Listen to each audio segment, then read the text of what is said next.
Thank you all.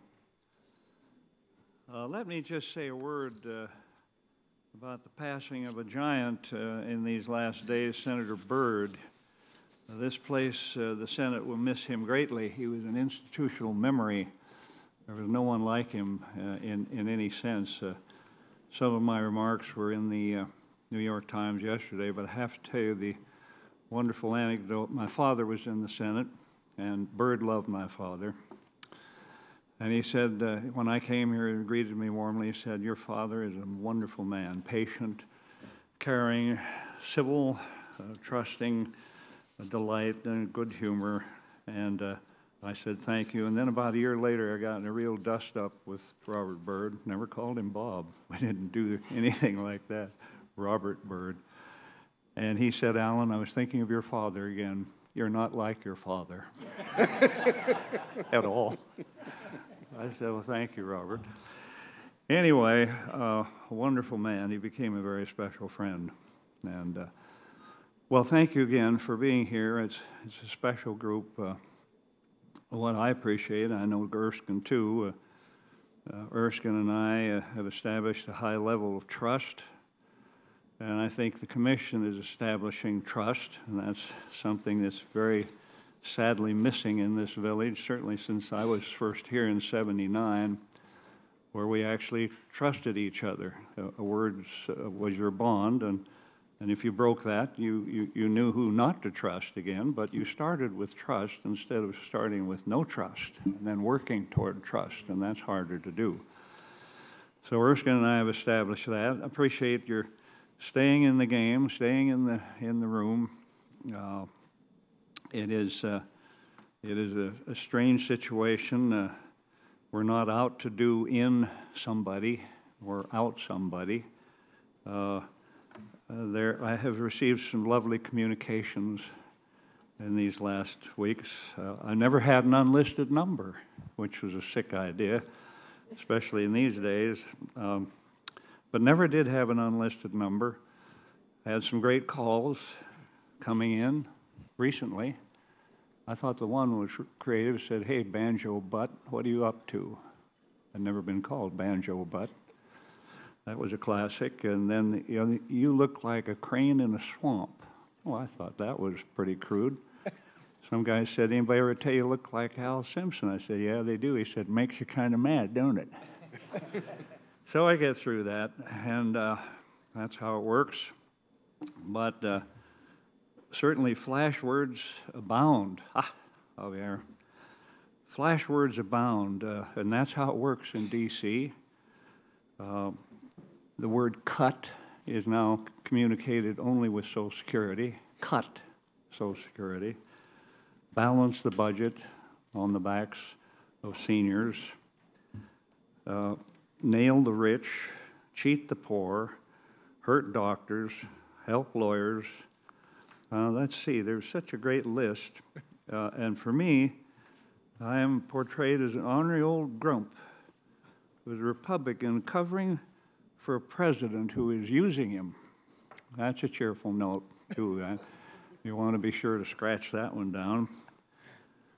And so, raising taxes, oh, that one just sends a surge through the groups. And then the latest one from some worthy is that this is the Cat Food Commission. Now, I'd never heard that, but from my Army days in the infantry, when someone would make a statement as bizarre as that, we would confer upon them the Order of the Green Weenie with oak leaf clusters.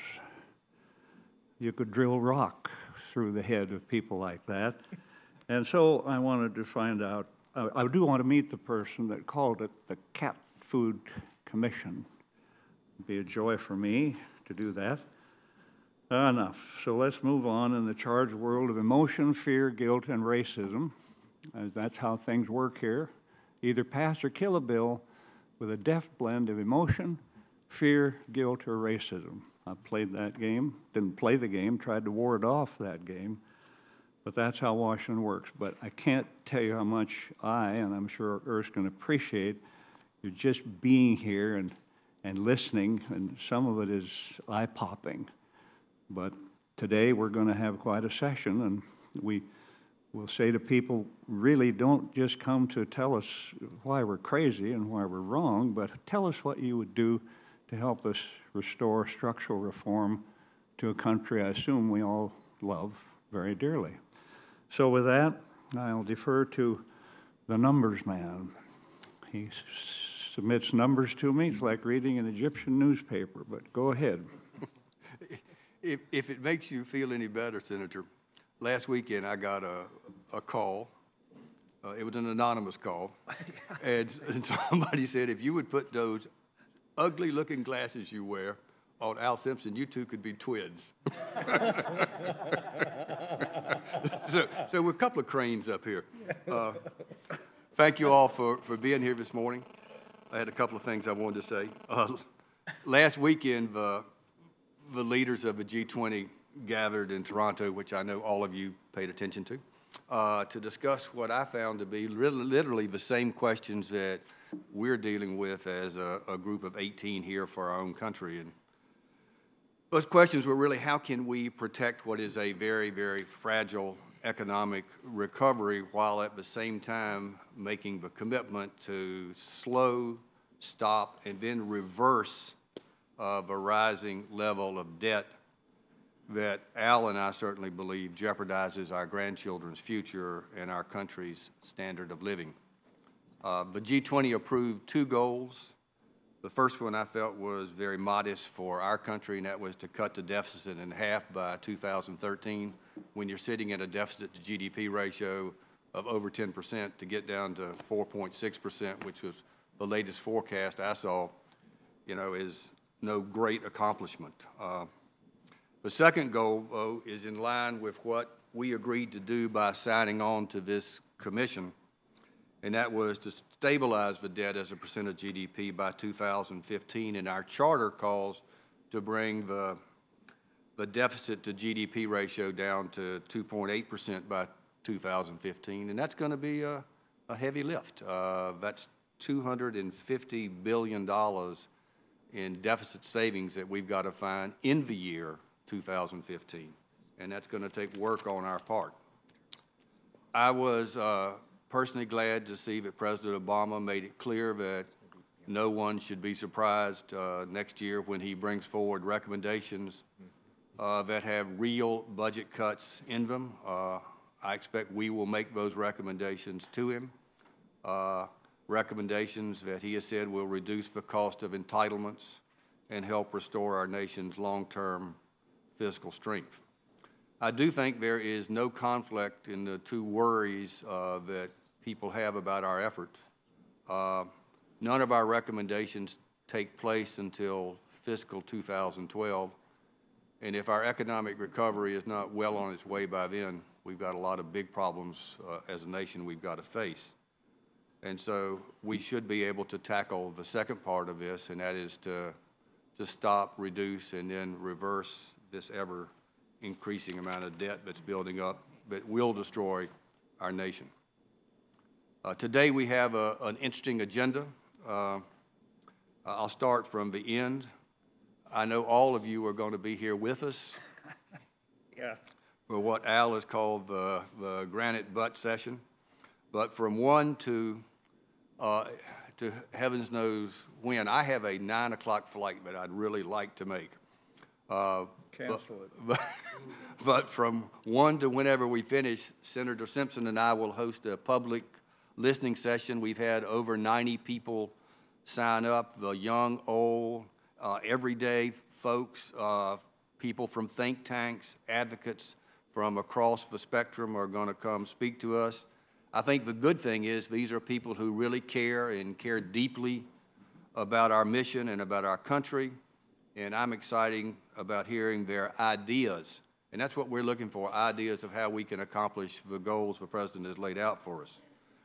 For those of you who can't stay, you can watch it on our website and send your own ideas for how we can reduce the deficit to www.fiscalcommission.gov. Later this morning, we will hear a progress report from the three working groups, which have been working really hard and in a totally nonpartisan manner, and I think we're making some progress. And we'll also take some time to discuss our priorities, our principles, and our game plan for the months ahead. But first, we're going to get a chance to hear from the director of the Congressional Budget Office, who will announce this morning CBO's new long-term budget outlook. What's clear to me from just glancing at it is that if we don't restore some fiscal sanity around here, as a nation, we are going to go broke. I know that's not a word people like to use, but it happens to be true. We face the most predictable economic crisis in history, and if we stay on automatic pilot, the debt we are accumulating will be like a cancer. It will definitely destroy this country from within. The first bipartisan agreement we reached in this commission, and I think it was a good one, was to use CBO numbers. They inspire trust and confidence on both sides of the aisle. And I want to thank you, Doug, and I want to thank your team for the impartial help that you have given to us as a group. It's been invaluable. And I'd now like to turn it over to Director Elmendorf. Thank you very much, Mr. Bowles, Senator Simpson, and members of the Commission for the invitation to talk with you today, and also for the trust that Mr. Bowles expressed in our analysis. The CBO has just released the latest in its series of reports on the long-term budget outlook. Today's report updates a report we released last June. The projections in this report are based on the 10-year budget projections we issued in March, but include CBO's estimate of the impact of the significant health care legislation enacted earlier this year. That estimate is unchanged from the one that CBO and the staff of the Joint Committee on Taxation released when that legislation was being considered. Budget projections, as you know, are increasingly uncertain as they extend farther into the future. So this report focuses largely on the next 25 years. However, because considerable interest exists in the longer-term outlook, some information about the next 70 to 75 years is also included in the report and available on our website. I plan this morning to summarize the key features of our analysis, and then my colleagues and I will be happy to take your questions. Because this report was just released and you have not had a chance to look at it very much, I will talk at somewhat greater length than I would in a normal sort of testimony.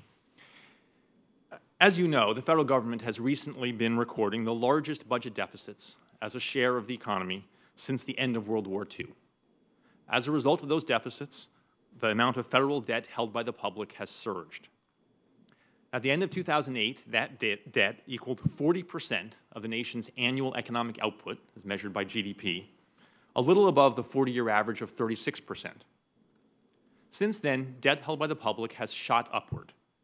We project that federal debt will reach 62% of GDP by the end of this fiscal year, the highest percentage since shortly after World War II.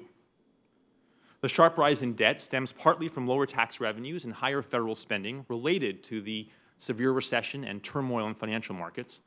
However, the growing debt also reflects an imbalance between spending and revenues that predates those economic developments. As the economy recovers and the policies adopted to counteract the recession and the financial turmoil phase out, budget deficits will probably decline markedly in the next few years. But over the long run, the budget outlook is daunting.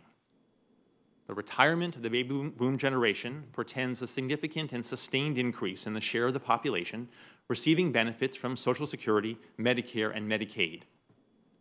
Moreover, per capita spending for health care is likely to continue rising faster than spending per person on other goods and services for many years, although the magnitude of that gap is quite uncertain. Without significant changes in government policy, those factors will boost federal outlays sharply relative to GDP in coming decades, under any plausible assumptions about future trends in the economy, demographics, and healthcare costs. Given that outlook, let me begin by discussing the figures for the major healthcare programs and Social Security. We can go to the second slide. CBO projects that if current laws do not change, federal spending on major mandatory healthcare programs will grow from roughly 5% of GDP today to about 10% in 2035, a quarter century from now, and will continue to increase thereafter. Those programs include Medicare, Medicaid, the Children's Health Insurance Program, and the subsidies that will be provided through the insurance exchanges established under the recently enacted legislation. To put that in context, an increase of 5 percentage points of GDP would be equivalent this year to more than $700 billion of additional spending. As I noted, CBO's projections include all of the effects of the health legislation, which is expected to increase federal spending in the next 10 years and for most of the following decade. By 2030, however, CBO expects that the legislation will slightly reduce federal spending for health care if all of its provisions are fully implemented. Let me note parenthetically that if all of its provisions are carried out, the legislation will also increase federal revenues and on net reduce budget deficits over the 2010-2019 period and in subsequent years, as CBO indicated in the estimate we prepared in March. Returning just to spending, enactment of the legislation did not cause CBO to change its estimates of longer-term growth rates for spending on the government's health care programs beyond 2030. The uncertainties involved in projecting such growth rates many decades in the future are just too great. But we did assume that the reduction in the level of spending in 2030 would persist, and that assumption yields lower projections of health care spending in the longer term, even without any changes in those longer-term growth rates. Under current law, spending on Social Security is also projected to rise over time as a share of GDP, albeit much less dramatically. CBO projects that Social Security spending will increase from less than 5% of GDP today to about 6% in 2030, and then stabilize at roughly that level. CBO will be releasing soon a report on a number of different policy options for changing Social Security. That report focuses on how the options, if implemented, would affect Social Security's finances and alter the distribution of benefits paid to and taxes paid by people in various groups distinguished by household income and year of birth. Among the options considered are a variety of ways of reducing benefits and raising payroll taxes. All told, CBO projects the aging of the population and the rising cost of health care will cause spending on the major mandatory health care programs and Social Security to grow from roughly 10% of GDP today to about 16% of GDP 25 years from now, if current laws are not changed. By comparison, spending on all of the federal government's programs and activities, excluding interest payments on debt, have averaged 18.5% of GDP over the past 40 years. To put U.S. fiscal policy on a sustainable path, lawmakers would have to substantially reduce the growth and outlays for those programs relative to the amounts that CBO is projecting, or else match that growth with equivalent declines in other federal spending, corresponding increases in federal revenues, or some combination of the two. Today's report, like last year's, presents the long-term budget picture under two scenarios that embody different assumptions about future policies governing federal revenues and spending. The extended baseline scenario adheres closely to current law. In contrast, the alternative fiscal scenario incorporates several changes to current law that are widely expected to occur or that would modify some provisions of law that might be difficult to sustain for a long period. Among other things, that alternative scenario assumes extension of most of the 2001 and 2003 tax cuts, continued relief from the alternative minimum tax, increases in the rates that Medicare pays to physicians, and elimination after 2020 of some of the cost-reducing provisions of the healthcare legislation. Neither of these scenarios represents a prediction by CBO of what policies will be in effect during the next several decades, and I hope evidently not a recommendation from CBO of what policies the Congress might adopt. The scenarios are intended instead to illustrate the effects of different policy assumptions. As you will see, the differences in the outcomes are stark. Under the extended baseline scenario, the expiration of most of the tax cuts enacted in 01 and 03, the growing reach of the AMT, and the way in which the tax system interacts with economic growth would result in rising average tax rates. Those rising rates, combined with the tax provisions of the recent healthcare legislation, would push total revenues to 23% of GDP by 2035. That's the middle row of that table, much higher than has typically been seen in recent decades. and to larger percentages thereafter. At the same time, government spending on everything other than the major mandatory healthcare programs, Social Security, and interest on the debt, that is, activities such as national defense and a wide variety of domestic programs, would decline to the lowest percentage of GDP since World War II. That significant increase in revenues and decrease in the relative importance of other spending would offset much, though not all, of the rise in spending on healthcare programs and Social Security. As a result, debt would increase from its already high levels relative to GDP, as would required interest payments on that debt. Federal debt held by the public would grow from excuse me, an estimated 62% of GDP this year to about 80% by 2035. Interest payments, which absorb federal resources that could otherwise be used to pay for government services, currently amount to more than 1% of GDP. Under this scenario, they would rise to 4% of GDP, or 1/6 of all federal revenues by 2035. And under this scenario, federal debt would continue to rise, even with a very substantial increase in the amount of taxes that people would pay. But the budget outlook is much bleaker under the alternative fiscal scenario. In this scenario, CBO assumed that Medicare's payment rates for physicians would gradually increase, which will not happen under current law, and that several policies enacted in the recent healthcare legislation that would restrain growth in healthcare spending would not continue after 2020. In addition, under the alternative scenario, spending on activities other than the major mandatory healthcare programs, Social Security, and interest would fall below the average level of the past 40 years relative to GDP, but not as low as under the extended baseline scenario. More important, CBO assumed for this scenario that most of the provisions of the 2001 and 2003 tax cuts would be extended, that the reach of the AMT would be kept close to its historical extent, and that over the longer run, tax law would evolve further so that revenues would remain at about 19% of GDP, a little above their historical average. Under that combination of policy assumptions, federal debt would grow much more rapidly than under the extended baseline scenario. With significantly lower revenues and higher outlays, debt would reach 87% of GDP by 2020, CBO projects. After that, the growing imbalance between revenues and non-interest spending, combined with spiraling interest payments, would swiftly push debt to unsustainable levels. Debt as a share of GDP would exceed its historical peak of 109% by 2025, in just 15 years, and would reach 185% of GDP in 2035. Moreover, these projections understate the severity of the long-term budget problem because they do not incorporate the substantial negative effects that accumulating additional federal debt would have on the economy. For the purposes of the budget projections, CBO assumes stable economic conditions after 2020.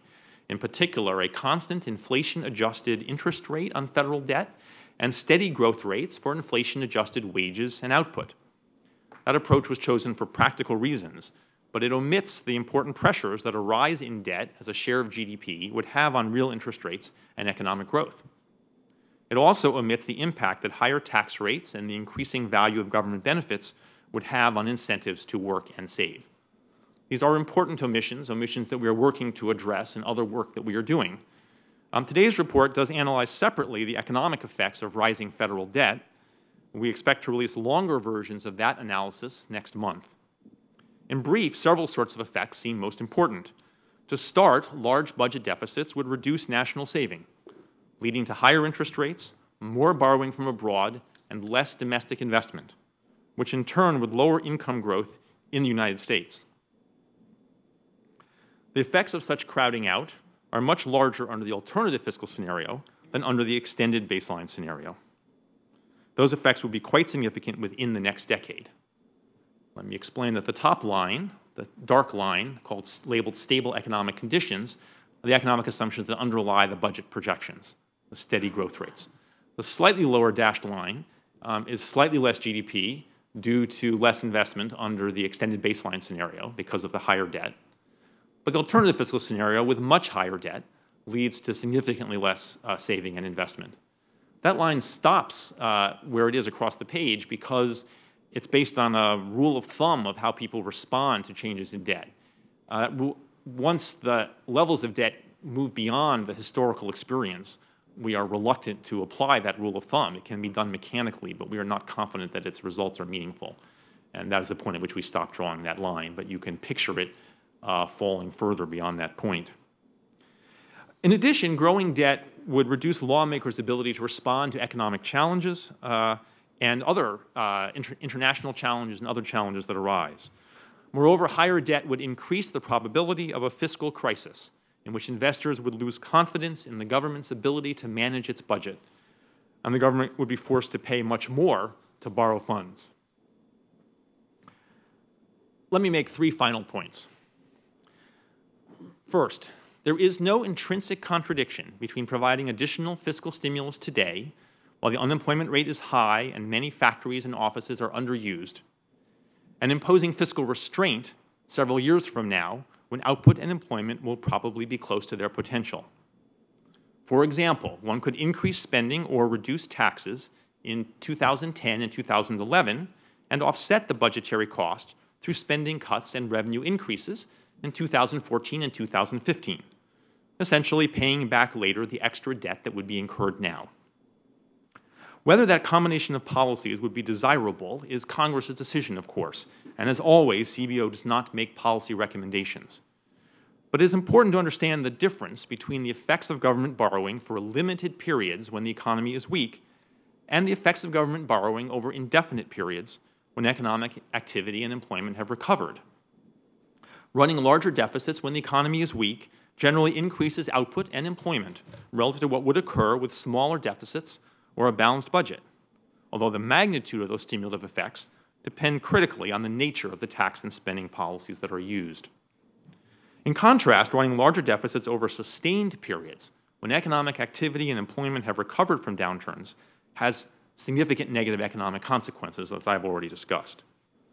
Moreover, even temporary deficits produce increases in debt that have harmful consequences in the long run unless the government runs smaller deficits later to retire that additional debt.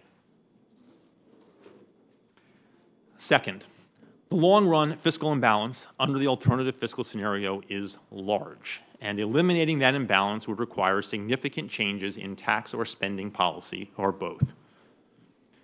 Suppose that your objective for fiscal policy was to finish the next 25 years with a ratio of debt to GDP that is the same as it was at the end of fiscal year 2009. That is 53%. Still high by U.S. historical standards. CBO projects that this goal would be achieved by an immediate and permanent reduction in spending or increase in revenues of nearly 5% of GDP, the equivalent of almost $700 billion in this year's federal budget, or some other changes over time of equivalent magnitude. If that change came entirely from revenues, it would amount to roughly a 1/4 increase in revenues relative to the amount projected for 2020 and later years. That would require, for example, roughly a 1/2 increase in personal income tax revenue. On the other hand, if the change came entirely from spending, it would represent a cut of roughly 1/5 in primary non-interest spending from the amount projected for 2020, and a cut of 1/6 from the amount projected for 2035. That would represent, for example, the near elimination of all government programs except for Social Security, Medicare, Medicaid, and national defense. Third, as indicated by the 5 percentage point of GDP increase in projected spending I noted earlier, growth in spending on healthcare programs remains the central fiscal challenge. In CBO's judgment, the healthcare legislation enacted earlier this year made a dent in the problem, but did not substantially diminish that challenge. We project that if all of the provisions of the legislation are implemented, it will reduce federal budget deficits during the next 2 decades and beyond, and it will reduce federal health care spending at the end of the next 2 decades and beyond. Those are steps in the direction of a sustainable fiscal policy, but they are small steps relative to the length of the journey that will be needed to achieve sustainability. In CBO's estimates, about half of the increase in federal health care spending during the next 25 years is attributable to population aging, and about half is attributable to continuing growth in health care costs per beneficiary. The legislation from the spring includes many provisions designed to restrain healthcare spending, and information learned from the pilot programs and demonstrations established by that legislation will be particularly useful in developing and refining future policies. It's particularly important to identify and implement broadly those initiatives that would most effectively constrain healthcare spending, hopefully without adverse effects on people's health. Successful policies will probably require significant changes in the financial incentives facing providers of healthcare and patients, especially incentives related to the development and use of new treatments and procedures. In conclusion, keeping deficits and debt from growing to unsustainable levels would require raising revenues as a percentage of GDP significantly above past levels, reducing future outlays sharply relative to CBO's projections, or some combination of those approaches. Making such changes while economic activity and employment remain well below their potential levels would probably slow the economic recovery. However, the sooner that long-term changes to spending and revenues are agreed on, and the sooner they are carried out once the economic weakness ends, the smaller will be the damage to the economy from growing federal debt. Earlier action would require more sacrifices by earlier generations to benefit future generations. But it would also permit smaller or more gradual changes and would give people more time to adjust to them. Thank you very much. I'm sorry, Senator.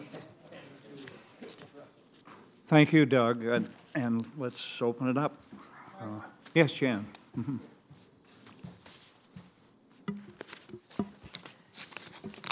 So you began by saying, though, that the estimate on health savings is unchanged. So we're talking about from the second 10 years, $1.2 trillion in savings. Our estimate of the effects of that healthcare legislation is unchanged, and as we explained in our cost estimate in March, we think the legislation reduces budget deficits by about $140 billion over the next 10 years, right, and by an amount in a broad range around 0.5% of GDP in the decade beyond that. So when you talk about your alternative budget, you said eliminating imbalance would require significant changes in tax or spending policy. Let me finish. But what you really are affirming, I think, is that if key elements of the health care bill were repealed, then in fact the deficit would, the debt would grow even more, and the deficit would grow even more. Well, so of course, Congresswoman, it depends on which elements of the legislation were repealed. As you know, the legislation have key elements that play in into your alternative budget. Well, again, so as you know, certain components of the legislation increase spending significantly, others reduce spending significantly. What the alternative fiscal scenario does is to turn off the forces that cause further reductions in spending in the second decade. Particularly, these are payments. The most important part of that is slower growth in payments to Medicare providers under that legislation than would have occurred under prior law. We and others have expressed concern that the depth of those cuts, if implemented over the next 2 decades, might not be sustainable. And that's why in the alternative scenario, we wanted to illustrate, in addition to other factors, what would happen if those cuts were deemed by Well, it's interesting to me, though, you've taken a hypothetical about future congressional action. Maybe we're underestimating your skills here. We should use you as a prognosticator and a fortune teller, because you certainly could have adopted, for example, what if we don't do spending now and there were a double-dip recession? That would certainly affect the future. So you pick one scenario. I want to make a couple of points about this, because I think it is very, very important that we clarify exactly what you're saying. Is it not true that this legislation enacted more deficit reduction than any other piece of legislation in more than a decade, assuming we follow this the legislation that we passed? Haven't thought carefully about all the legislation in the past decade. I think that's true if all the provisions of the legislation are implemented. For most legislation, of course, we don't look out to the second decade. We look at the traditional 10-year budget window. Well, that's even more interesting. So you not only look out at a second decade, but you make up a scenario to present that may or may not take place. You could have picked a number of different scenarios for an alternative on health care. But let me... So can I just clarify what I meant about the second decade? Our cost estimate for that legislation talked about the second decade in a way that most of our cost estimates do not. So for most legislation, there was nothing equivalent to this 0.5% of GDP savings in the second decade to compare to. So it's difficult to do that comparison with other legislation, which we've not looked at over such a long period. You're right that for the alternative scenario here, we have for the second decade and beyond picked a set of policies. They're not meant to be our prediction, our prognostication of what the Congress will do, but they're not chosen randomly. They were chosen to reflect aspects of current law that a number of analysts have expressed skepticism about the sustainability of over time, and that's some of the tax increases in current law and some of the spending reductions in current law. Well, you know, did you take into account that we passed statutory pay-go that we would have to enact? I just think that the speculation about what the Congress could do, given the hard votes that have been taken, the commitment to reducing the costs of health care, the actual items that are in that legislation that were hard fought to get, I frankly think is a departure by the CBO from current past practices of just projecting out based on the legislation, and I think that it is irresponsible. Thank you. So I'm sorry. I need to I need to disagree with that. It is completely traditional for CBO in the long-term budget outlook to look at a set of alternative scenarios. Last June's long-term outlook had an extended baseline scenario and an alternative scenario. Previous outlooks had actually more alternative scenarios. Well, that's different. You've picked one that shows that there's zero savings in the second 10 years. We want to make sure we give everybody a chance to ask questions, please. And we did make a decision that we would use CBO's numbers. They are considered impartial, and we thank you. I think that was the unanimous decision of this commission that we would use CBO figures, and I appreciate the necessity to do what the Congresswoman is doing, but I think there's certainly an aggressiveness there that does not set the tone here. Mr. Cody will recognize next, and then Congressman Ryan. Hey, first of all, Doug, thanks for actually ending up with a conclusion on how we should think about this. I actually found that helpful, and that seems if that's a bit of a departure from what you've done in the past, I, for one, did appreciate it, so thank you. I think it helps to guide us some. But just to make sure I understand, because it seems, when I read about this stuff externally, people want to point to 01 tax cuts, to stimulus spending, to the health care legislation that Jan was talking about. But if I understand what you're saying is, look, this problem has been coming for a long time, because what we're talking about is a structural issue. And fundamentally, we have this demographic pig that has to work its way through a 25-year python, and that's what we have to deal with. Is that correct? So I think you're correct. I know you might not use those same words. Correct. This has been long foreseen. I think the one thing I think I want to clarify is the pig and the python metaphor. People use that a lot, but it's not that you get to the other side of the pig. The population is getting older, and it's going to stay older. So our projections of and I am as well. So so that's a metaphor people use a lot. But the one thing that could be misleading is if you think that means that after the other side of it, then the problem goes away. That's not right. The population is aging. The baby boomer, what the existence of that very large generation has done essentially is to sort of put off the problem and then make it come very, very suddenly. Because while that group was working, it provided a lot of workers relative to the number of beneficiaries in older groups. When it moves to retirement, it sharply moves up the number of beneficiaries. I guess trying to say it again is, The issue is that this is a structural issue that has been coming for a long time. Yes, that's correct. And that we're just finally at that point where now we have to do something. Yes, exactly. Conrad. Well, actually, Congressman Ryan and then Chairman Conrad.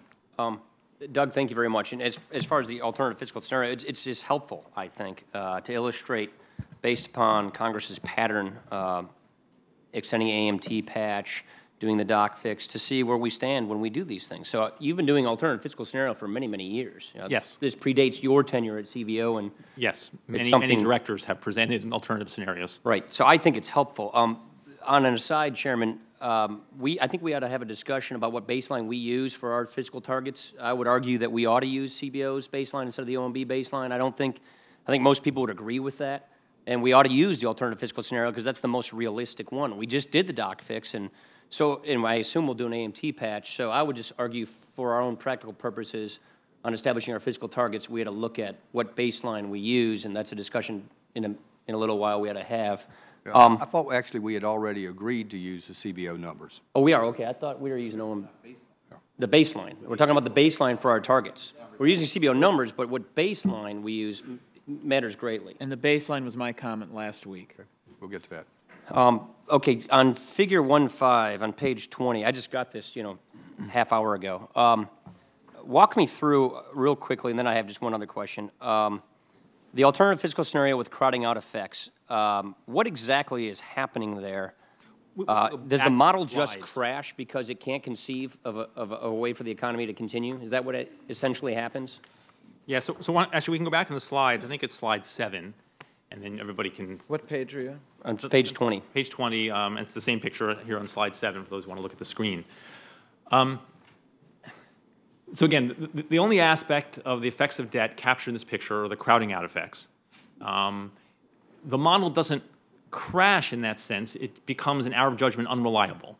So we use a rule of thumb estimated over a period when the debt and deficits have moved in over a certain range. And it's a sort of, we think would be a mistake to then apply that rule of thumb as debt and deficits move beyond that range. We just don't know what the response would be in this case. Right, so by 2027, there isn't really a conceivable situation in which, with those levels of debt and interest, that the economy can continue on some kind of a glide path that doesn't I would emphasize the uncertainty. At that point, debt to GDP would be higher in this country than it has ever been in our history, and higher than it has been in most developed countries at most times. So we're simply entering uncharted territory. And that the risks posed by that, I think, are a very important consideration in your work. Okay, then second question on figure 2.4, page 42. This is, to me, a very important one because this is what's more of an update. You're looking at your CBO's 2009 and 2010 projections on mandatory federal spending of health care under the extended baseline. 14, I think. Yes, it's slide 14. Yes, I didn't talk about it before, slide 14. What I'm trying to get a handle on here are the projections of health care spending pre and post health care law, health care reform. And it looks to me, you tell me, that the 2010 projection, excluding the effects of the recent health care legislation, don't really bend the cost curve very much, that health care expenses are still going up even with the passage of this legislation. Is that correct? So the light gray line shows our projection of major mandatory federal health spending last year. The dashed black line is the projection we would have this year, excluding the effects of the legislation. And that downward revision reflects a variety of technical changes in our methodology I can talk about if you'd like. The difference between that line and the solid black line is the effects of the healthcare legislation on spending. Spending goes up relative to the previous law between basically 2015 and the late 2020s, then falls below prior law. The slower growth over the 2020s in total spending relative to prior law largely reflects this slowdown in the growth rate of payments to providers. Is that the iPad? Medicare. It's mostly the specific reductions, the actual provider productivity adjustments right, written okay. in The 529, right, okay. And the IPAB is also a factor. That's part of the 529, right? Yeah. And in 2030, then, at that point, that's as far out as we looked when we looked at the cost of the legislation last year and through March. And we said at the time that we didn't think we had an analytic basis for judging the effects on growth rates beyond that. So from 2030 to the rest of this picture and then beyond, and the still longer-term projections, we apply the same growth rates that we would apply in the absence of the legislation. Oh, I see. Okay. That's just that's a mechanical assumption lacking an analytic basis for doing something better. But the assumption is that health care costs are not going down, they're still continuing to go up. Continuing to go up. The lower level in 2030 relative to prior law is extrapolated out, and that lowers the level of spending, but we don't think we have a basis for judging whether that legislation changes the growth rate. One last thing. You and I have had lots of conversations about your model on predicting labor force participation and take-up rates in the exchanges. Have you run different scenarios on take-up rates in the exchanges? It's a trade-off between the tax exclusion and the subsidies in the exchange and the distributional effects of that.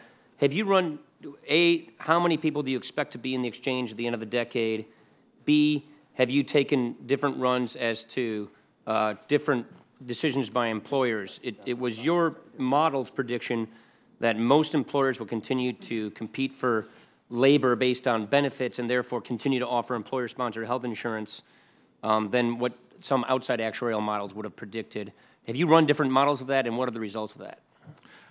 So we've not run different estimates of the effects of the legislation. I think we estimated that about 25 million people would be in the exchanges at the end of the decade. End of the decade, 20. Okay. Only a small amount of employer dropping. Right. So that was mostly non-employer. Mostly people who would otherwise be uninsured. Yeah, the individual market, or buying insurance right, in the individual market, moving into the exchanges. Only a small reduction in employer-sponsored insurance. We've not run alternatives. We need to think hard about how to do that, because with the model, employers and employees make choices of how to get health insurance based on the cost they see different places. So the effects of more employers dropping insurance coverage depends on why they're dropping. And from your perspective, what aspect of our model isn't right? What are we missing? And you could get different answers, because it matters a lot who drops. If employers with mostly low-wage workers drop more, then that increases the subsidies by more. If it's other sorts of employers who drop, then you end up collecting more tax revenue. So the nature of the reason for the dropping matters, and we'll need to I think it's worth exploring for alternative scenarios, because I'm sure since the passage of this law, everybody else has had sort of the anecdotal conversation with large employers who say that they're going to drop the coverage. I've had dozens of conversations just in Wisconsin like that. So I think it's worth our while, just for our own estimates, to see what kind of take-up rates we're going to have on that. Thanks. Thank you. Thank you. The order which we've seen fingers are Chairman Conrad, Representative Camp, Assistant Leader Durbin, Representative Henserling, Representative Becerra, and Ms. Fudge, if that's all right. And then Ms. Riven, Dr. Rivlin, and then you, Senator Crapo. Thank you, Mr. Chairman, Chairman Bowles, and Chairman Simpson, co-chairman. First of all, I just want to go back to what I heard you say, Director Elmendorf, is that the health care legislation does reduce the deficit, both in the short term and the long term. But that doesn't solve our problem. Our problem is so big that the savings that accrue as a result of that legislation are not sufficient to solve the problem. And in fact, as I heard you describe it, what's going to be necessary to solve this problem over an extended period of time are either a 25% increase in taxes or a 20% reduction in spending, or some combination thereof in a future year. Is that correct? That's the order of magnitude, yes. And let me go then to the alternative scenario, and let me indicate, I know others who aren't on the budget committees don't spend a lot of time looking at CBO's alternative scenarios, but we've actually found them useful. Thank you. And these started, as I recall, about 5 years ago, maybe 6 years ago. doing alternative scenarios, and one of the reasons was simply the tax cuts that were put in place in 2001 are scheduled to expire. We all know that some of those tax cuts will not expire. There's very strong support for extending at least the middle class tax cuts, which are a very substantial long-term cost. So many of us thought it was useful to have an alternative scenario in which we would look at what happens if some or all of the tax cuts don't expire. What happens if the alternative minimum tax is continue to be adjusted so you don't have a big tax increase on people that was unforeseen? What happens if you continue to fix the proposed 21% cut in doctors who treat Medicare patients? Aren't all those part of the alternative scenario? Yes, they are, Senator. So really, this was an attempt by CBO to help us look at what might happen if various things occurred, which might actually happen. That we continue to fix the alternative minimum tax to prevent a large tax increase from being imposed. What would happen if some of the tax cuts from 2001 and 2003 are extended? What happens if we make other changes, for example, to prevent the cuts to doctors' reimbursement who treat Medicare patients? You've added now, apparently in health care, some provisions that some analysts have indicated might not be continued, that there might be a backlash against certain provisions to try to accrue savings that people might resist. You know, whether we look at that or don't look at it, the hard reality for this commission is we're in a circumstance in which it is just as clear as it can be under any scenario that we face an unsustainable long-term debt. And it is going to take adjustments in spending in popular programs and or adjustments in revenue in order to deal with it. Isn't that the appropriate conclusion? Yes, I think that's right, Senator. And the adjustments needed are really quite large. We're not talking about just modest changes. We're not talking about just tinkering around the edges of major spending programs like Medicare and Social Security and like the revenue base of the country in order to address this problem.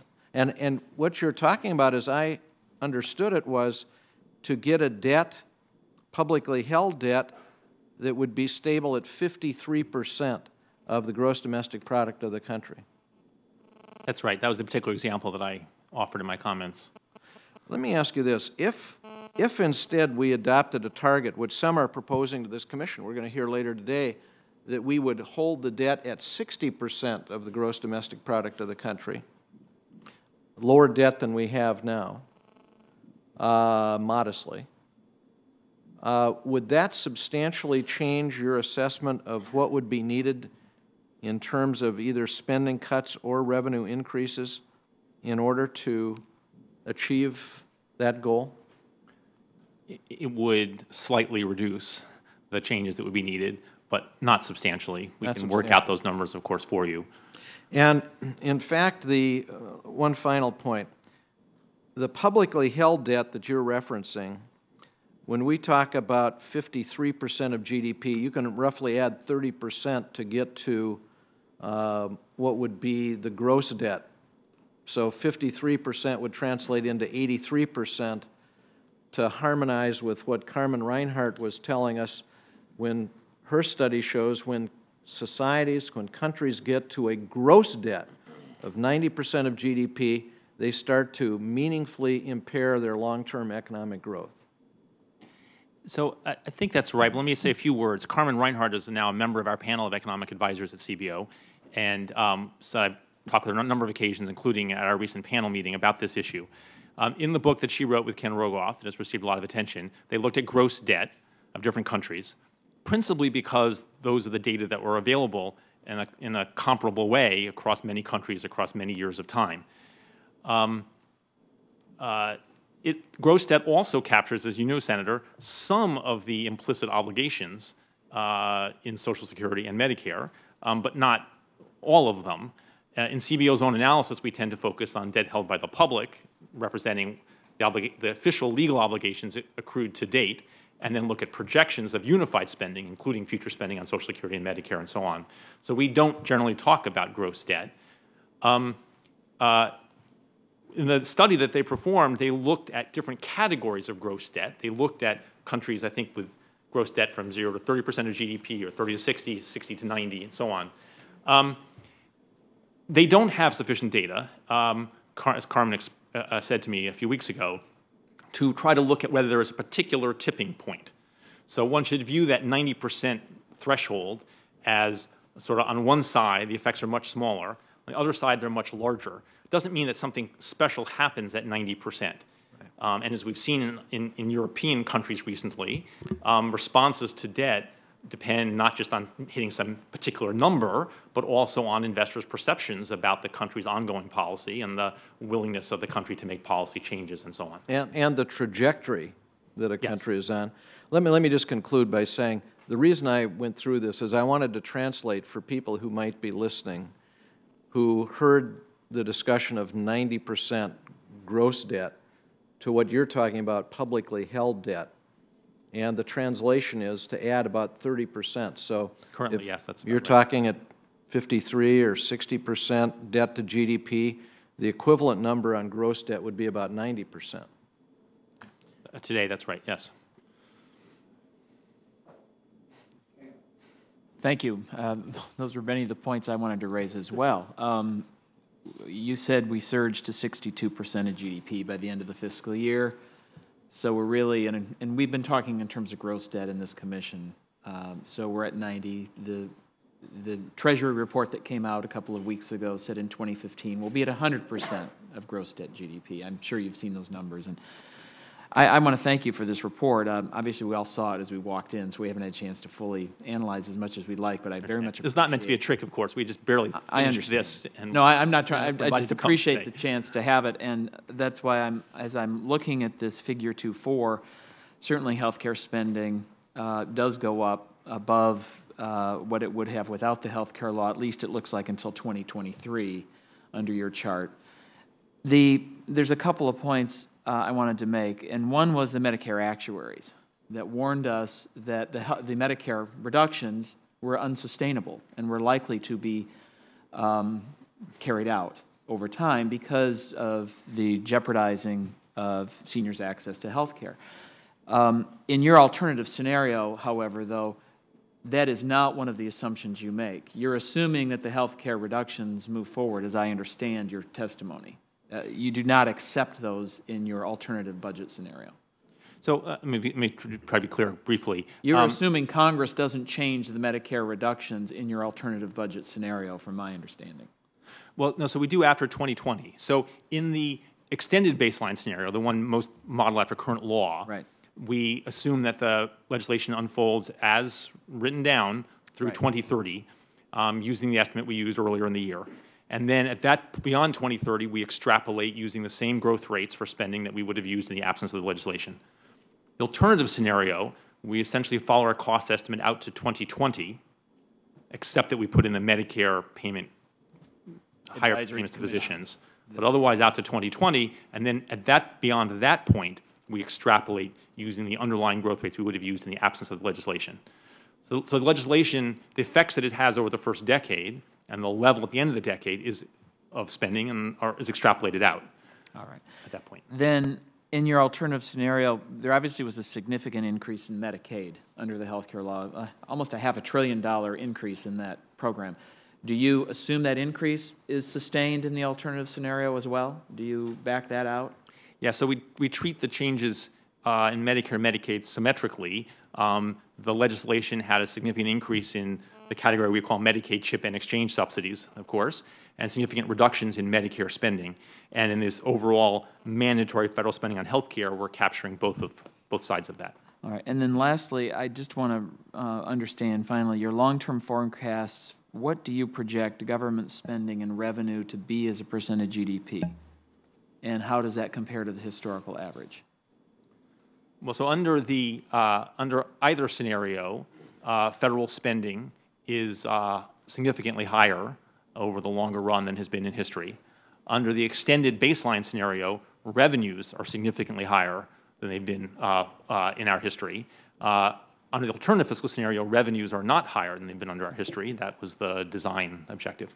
Mm-hmm. All right. Thank you. Thank you, Congressman. Dr. Elmendorf, thank you for being here. I'm sorry I missed your presentation. I was on the floor making a speech about deficits. But here's my concern, and I'll try to summarize it if I can. We have a pretty tough challenge here in terms of what we've been asked to come up with. I don't know if it's politically possible when I look around the table. These are all nice folks, but we kind of view the world in different terms, and let's see if we can come together. But I'm really concerned about a point that I understand you made in your presentation, and one that I'm trying to come to grips with. This morning's New York Times tells the story of Franklin Roosevelt's effort to deal with the Great Depression. And it appears that for the first 4 years, even though Lord Maynard Keynes wasn't a recognized leader at the moment, he tried the Keynesian approach of putting money into the economy through the New Deal, creating jobs, trying to create more aggregate demand and move the economy out of the Depression, and with some success. But then in his second term, he decided it's time to hit the brakes. We've got a deficit here, and we've got to deal with the deficit. And so they backed off of the stimulus. And as they backed off, the Depression started roaring forward again with higher and higher unemployment. And some say that we suffered as a nation with that until the advent of World War II, when we started a wartime footing economy with virtually full employment that moved us to a different place. I'm trying to put that historical lesson in the context of today. As we look at our charge here to bring down our nation's long-term debt, we do it in the face of a pretty serious recession with some 8 million, some say 14 million unemployed people, with gross domestic product growing at not a fiery pace, but a very slow pace, and concerns about whether or not we're going to sink back in to a deeper recession if we're not careful. I happen to believe that we're making some mistakes in not extending unemployment benefits, for example, which we've been told over and over again is the best way to inject money directly in the economy to bring us out of this recession. But we are going to fail to do that, I'm afraid, again today, meaning 1.2 million Americans will lose their unemployment benefits. The point I'm getting to is this. What should be our starting point?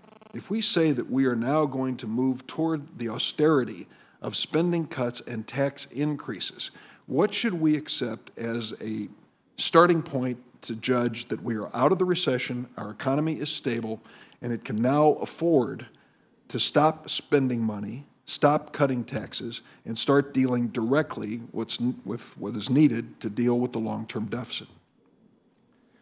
Well, Senator, you used the word should in your question. And as you know, should is not a word that CBO uses. You should do what you and your colleagues choose to do. What I said in my remarks was that there was no intrinsic contradiction between providing additional fiscal stimulus today, while the unemployment rate is high and many factories and offices are underused, and imposing fiscal restraint several years from now when output and employment have returned closer to their potential. CBO's last economic projection, released in January and maintained in our March as underpinnings for our March budget projections, was looking for a slow economic recovery. And that is what we are experiencing. In fact, GDP growth has been a little stronger than we expected. Unemployment rate is a touch lower. But in broad terms, our expectation of a slow recovery seems to be, so far, roughly on track. There's a great deal of uncertainty at this point about whether the economy will gather momentum or whether it will maintain a slow pace of expansion or possibly slip back. We're updating our economic forecast for our update of the budget and economic outlook to be released in August. At this point, I don't expect dramatic changes. We are still expecting a slow recovery. Under that projection, the unemployment rate doesn't come down to the neighborhood of 5% for 4 years. It works its way down gradually, but it takes a long time. There are about 8 million people who've lost jobs, but several million who would have gained jobs because of a growing population over the last few years if we had not had a recession. So you can think about 11 million people or so who will need to have jobs, and if you work out the math of that, you need job gains of hundreds of thousands per month for a number of years to put all those people back to work. If I can follow up then, to draw the analogy, when the doctor gives you the antibiotic and said, take it all, even when you feel like you're well, keep taking it all the way through to the end, because our studies show that if you quit too soon, you could get even sicker. And so my question to you is, are you saying that it will be 4 years before the CBO sees our economy stabilizing to the point that we can consider real deficit reduction? During that 4-year period of time, we still need to deal with increasing debt to stimulate the economy and grow the GDP? I think what most analysts would say is that reductions in spending this year or increases in taxes this year would slow the economic recovery. And they would say the same thing about next year. I think most analysts would also tell you that reaching agreement on longer-term reductions in spending or increases in taxes or some combination as quickly as possible would actually support the economic recovery, because it would provide some clarity about future policy that is missing when a lot of very important pieces of legislation on the tax and spending side are hanging in the balance. My last question, can you give us a basic definition, that is a premise that we should use and say, at this point, after X number of quarters of GDP growth or X percentage of unemployment, we can now say it is safe to assume the economy has recovered from this recession and we can deal with what's necessary, spending cuts, tax increases to deal with our long-term debt? I don't think I have an analytic basis for picking a threshold for you. As the economy strengthens, as unemployment falls, then it becomes less problematic to implement these fiscal changes you're discussing, and increasingly less problematic in a short-term recovery sense, and increasingly important in terms of stabilizing debt. But I don't think there is a particular tipping point that I could identify for you, Senator. Thank you. We're now going to go to Representative Henschling, then to Representative Becerra, Ms. Fudge, Dr. Rivlin, Senator Crapo, and Senator Gregg are the ones I've seen. Thank you, Dr. Elmendorf. One statement and then 2 or 3 questions here. Number one, I agree with you that the debate about the need, the desirability of increased short-term government stimulus is a debate separate and apart of what is necessary to deal with our long-term structural debt. Not only have we heard it from you, we've heard it from Chairman Bernanke and many other professional economists that one of the most important things we could do to promote economic growth and jobs today is put forth a plan dealing with our long-term structural debt. Now, we can have that debate about the stimulus. I, for one, think it's been an abysmal failure, and all I see from it is debt and the highest unemployment rate in a generation. I don't think we want to take up our time having that debate at the moment. I would hope that, again, we would focus on the long-term structural debt that we have. And in that regard, hearkening back to the health care legislation, I mean, the key difference, and I'm much more familiar with last year's report on the long-term budget outlook because I had time to read it and study it, and this one you just presented. But you're saying the key difference is the health care legislation passed by Congress between last year's outlook and this year's outlook, correct?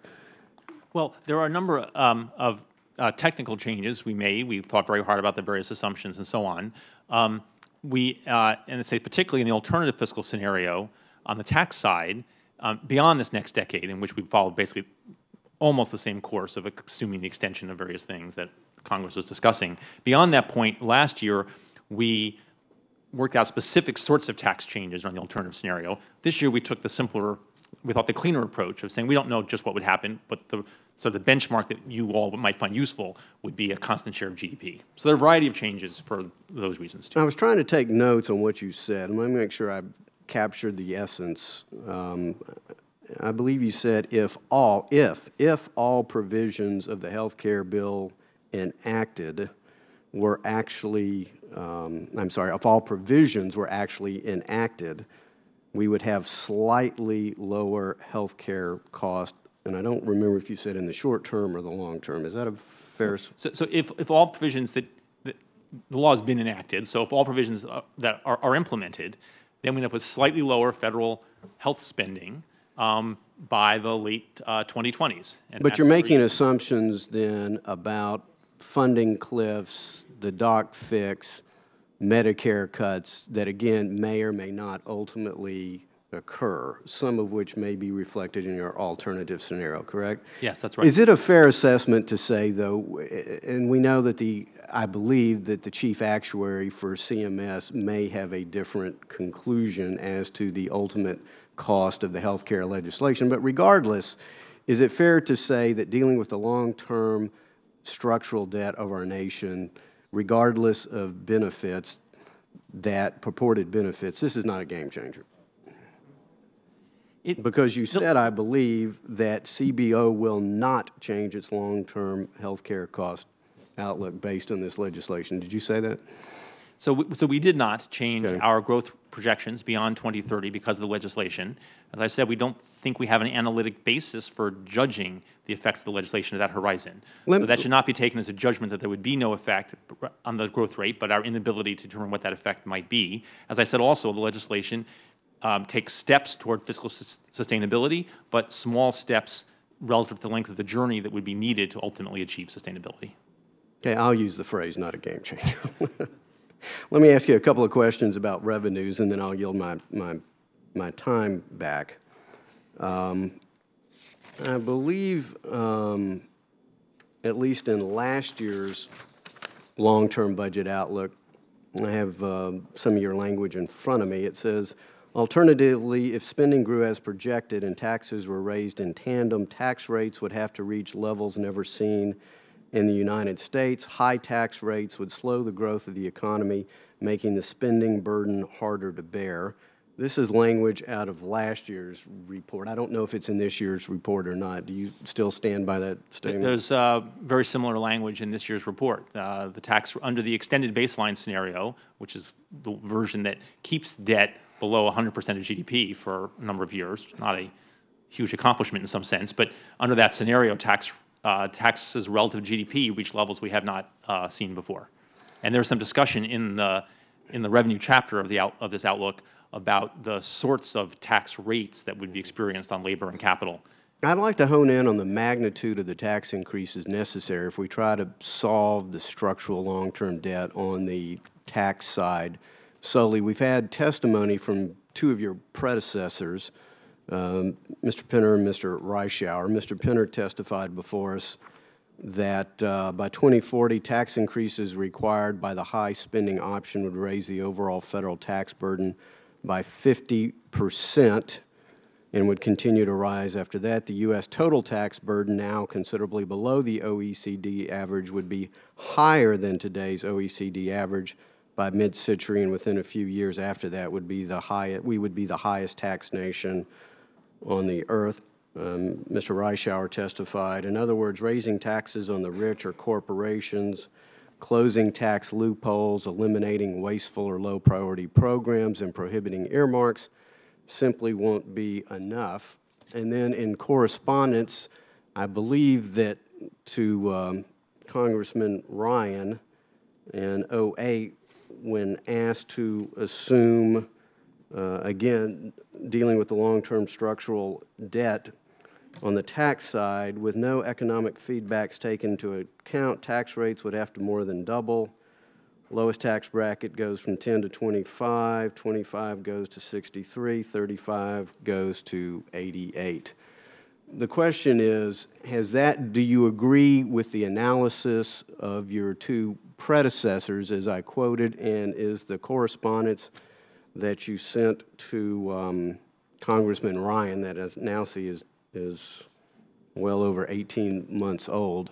Is that an accurate analysis of what would be expected on the tax side? And if so, at what point do you plan for the negative economic feedback of less economic growth, tax avoidance, and tax evasion?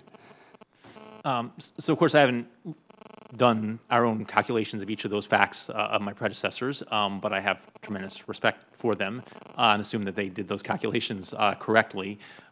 Once again, I have not gone back to recalculate the numbers that we sent to Congressman Ryan, but I don't think they would be different qualitatively. If you look, for example, at page 61 of the report in front of you, there was a table, table 4-3, again, page 61. Sorry, I don't have a slide for this. Estimates of effective marginal tax rates under CBO's extended baseline scenario. And the top row is the marginal tax rate on labor income. This is the rate that people pay essentially on an extra dollar of income. Again, page 61. In 2010, we estimate that to be about 29%. In 2035, under this scenario, we estimate it to be about 38%, an increase from about 30 to about 40%. And if we carry that out beyond 2035, you would find significantly higher rates as you went further out. So I think qualitatively, your point that higher, that under this extended baseline scenario, in which current law unfolds as written, tax rates rise considerably. And the report talks about how the tax system that one would have would, although it's in current law, would feel very different than the tax system we have today in terms of how much taxes are being paid and who's paying how much. On the alternative scenario, beyond 2020, we just flatline revenues as a share of GDP, and at about 19%, just a bit above the historical average.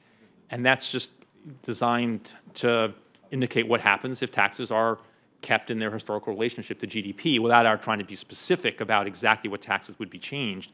And since we're not specific about it, we can't really do a calculation of just what marginal tax rates would be. It would depend how you and your colleagues did that. Mr. Hensling, so we give, the House members now have to go for votes. To give Mr. Becerra a chance, we'll go to him now, if it's okay with you. Thank you, Jeff. Thank you. Thank you. Thank you, Mr. Chairman. Mr. Elmendorf, thanks very much for your comments. Let me go to chart. Was it the chart on page 42 of your graph, the one that Mr. Ryan used to talk about the projections on. That is the one that is up here. Okay, it's up. Well, and it is on page 42. Just I want to make sure about something.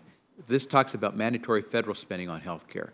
So that doesn't talk about overall national spending on health care. It's just the federal government programs, principally Medicare and Medicaid. S-CHIP, of course, as well. But so this is just those programs that are under the purview of the federal government. And you show a decrease in spending long-term going into 2035 as a result of the historic health reform legislation that we passed this year. Now, a couple of points on that. You show a drop in spending overall in 2035, even though we will have by then added about 30-some-odd million new Americans into health insurance programs. So at the same time that we're adding new people into these government-sponsored health insurance programs, we're actually reducing the cost of health care overall.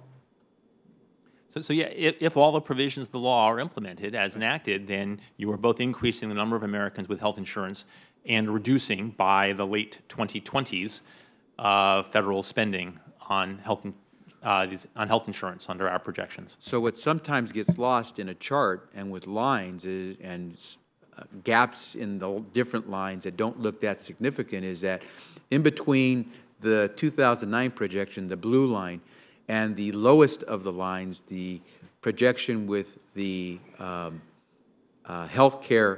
historic health care plan enacted, is that there are some 30-some-odd million Americans squeezed in between those lines that wouldn't otherwise have had health insurance without the health care reform. Yes, I mean, we haven't done the projections of the number of people out to the second decade, but you're certainly, I mean, your point is right. The legislation, as you know, reduces spending in Medicare, and uses that money and other money to pay for subsidies for health insurance for tens of millions of additional Americans. Okay. And my understanding is private sector healthcare costs have been rising faster than the healthcare costs for Medicare for quite some time.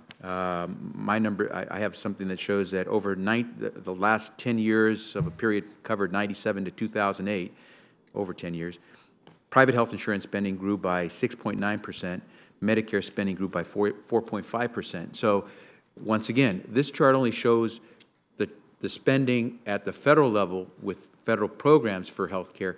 It doesn't show the overall cost of health care for the nation, and certainly doesn't factor in private health care spending, which has been rising at a faster rate than Medicare spending has been rising. So there is a brief discussion in the report about overall national health expenditures, but we explain there that we don't really model some of the pieces as closely as we model the federal pieces for obvious reasons. There is also a table that compares cost growth in Medicare, Medicaid, and the rest of the healthcare system. And the relationship in the growth rates across those different aspects of the parts of the health system differs over time. So there are periods where Medicare spending has grown faster than in the private sector. There are periods where Medicare spending has grown more slowly than in the private sector. Depends what period one looks at, and of course what both the underlying dynamics of the system and also the policies that you and your colleagues have been enacting. And that's a great segue to my final area of questioning, and that if you could put up, I'm not sure if it's chart 8, I see a number 8 under your three final points, yes. The chart that had your 3 final points. You mentioned in your third and final point that in your judgment, the health care legislation enacted this year made a dent in the problem but did not substantially diminish that challenge. And once again, that goes to the point that we made a dent, but we're not taking into account the fact that costs for health care aren't driven by what we pay in Medicare and Medicaid. Essentially, Medicare and Medicaid don't determine the cost of health care. What they determine is the level of reimbursement for providers who provide health care to Americans who qualify for Medicare and Medicaid. And so therefore, we can cut Medicare or Medicaid all we want. That doesn't necessarily result in health care costs dropping the same amount, because the private sector may not follow suit, and we may find that a lot of these providers that are right now accepting Medicare and Medicaid may say, forget it, we're no longer going to take Medicare and Medicaid as reimbursement, and we're going to go somewhere else, private insurance, cash, to get payment. So we can make a dent in health care costs, but we can't resolve the problem simply by cutting Medicare or Medicaid in and of themselves. Well, it depends what the problem is that you're referring to. Of course, our projections of the federal budget, what matters is federal spending. Obviously, one might well care about other sorts of other aspects of the society and economy as well.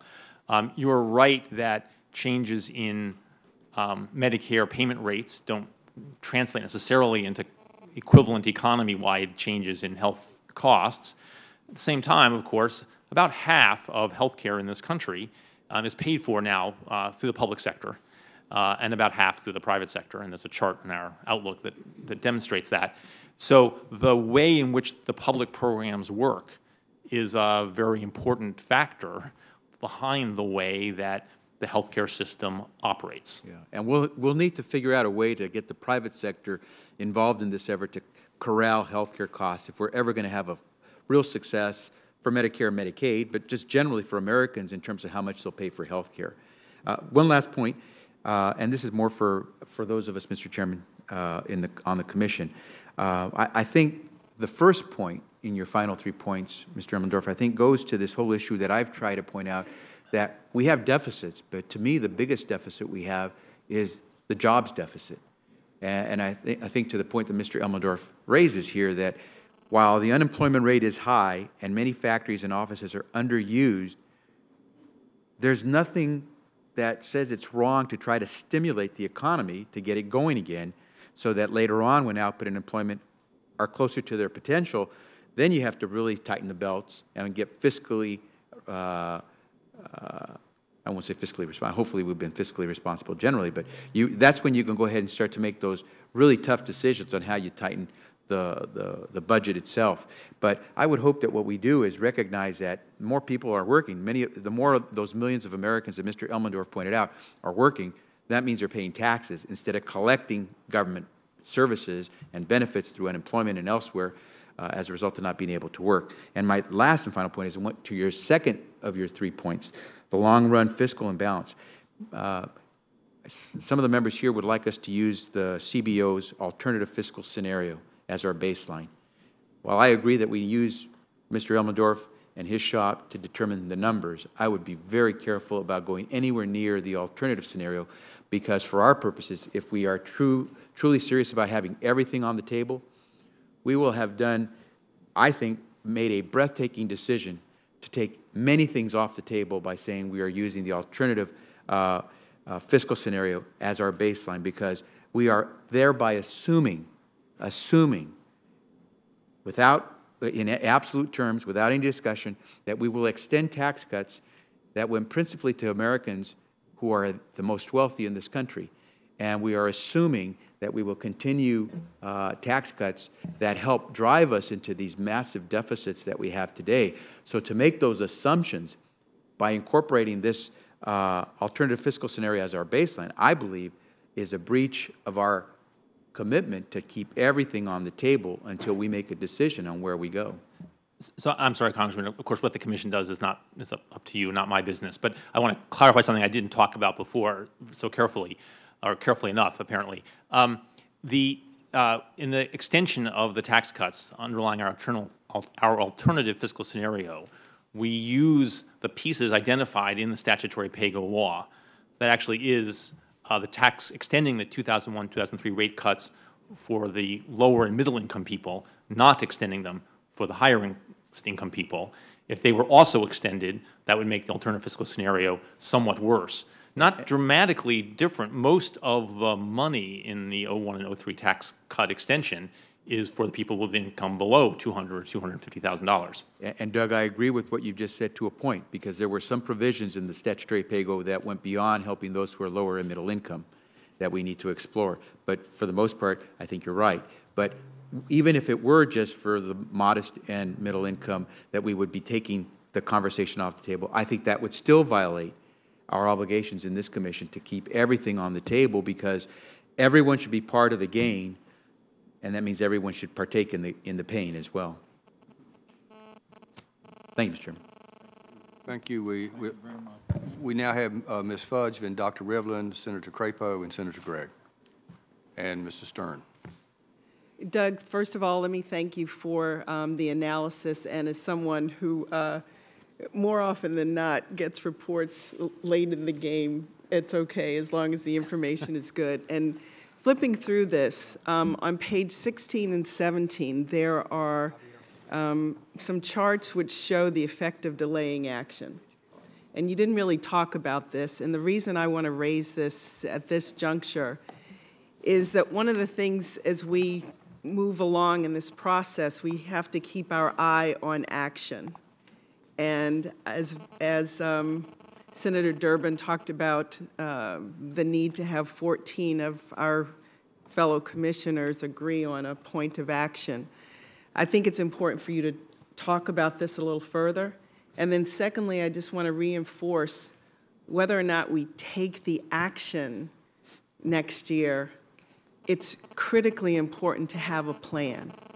Because in business, we have to operate with some level of clarity and, where possible, reduce the uncertainty in a world that's becoming increasingly uncertain to manage in. So thank you for actually drawing attention to this. I didn't want to use too much time, but if you look at page 16 in the report, there's a figure which talks about the reductions in primary spending, non-interest spending, or increases in revenues in various years needed to close the 25-year fiscal gap under this alternative scenario.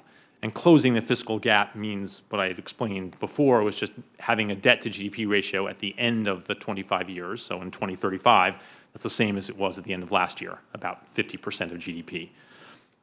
If actions began next year, it's the left-hand bar, it would require a reduction in spending or increase in revenue or a combination equal to 4.8% of GDP.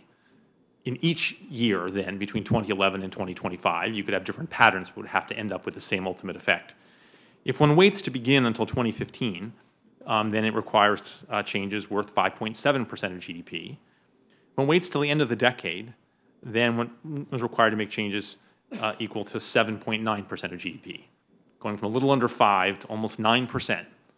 4% of GDP, that's about $600 billion, today's dollars, is the extra tightening you would have to do in a decade if you waited until then to start. On your other point, as I said before, I think many people who could sit here would tell you that enacting cuts in spending or increases in taxes right now would slow the recovery, but that developing a plan, a credible plan for doing so now, would support the recovery by reducing the uncertainty. I think it's worth pointing out, just for people who are not used to thinking in terms of 4% of GDP, you're talking about $1 trillion on a $25 trillion economy at that point in time. I guess at that point. So right now, GDP is about $15 trillion. Right. But if you wait, it'll be about a $25 trillion. Right. It'll be bigger. I just wanted to come back to a point that Dave Cody made, and also Chairman Conrad, that this is not a new problem. We have spent most of our time around this table talking about the impact of the health care legislation on moving the spending or revenue curves. But the answer is they don't move it very much. And we can argue about how much and what the timing is. But for those of us who've looked at the covers of CBO publications for a long time, this graph looks an awful lot like the same graph that was there last year and the year before. It has basically a current law line, which doesn't look so terrible because the tax, it assumes that the tax cuts, all of them, expire when the law says they will, and that the alternative minimum tax goes on eating up the lunch of lots of more and more taxpayers every year and brings in a lot of revenue. So that line doesn't look so scary. But CBO's been pointing out for quite a long time that Congress probably will, and I would say should, Doug can't say that, fix the AMT, and that some of these tax cuts will be extended. That's what makes that line look so scary. And it isn't the health care changes, which may make the line a little better, or they may make it, Doug says, and I agree with him, that they make it a little better. But if not everything is carried through, they might make it a little worse, but it's a little. The basic problem is still there. It is a structural problem having to do with health care costs and aging that we've got to deal with.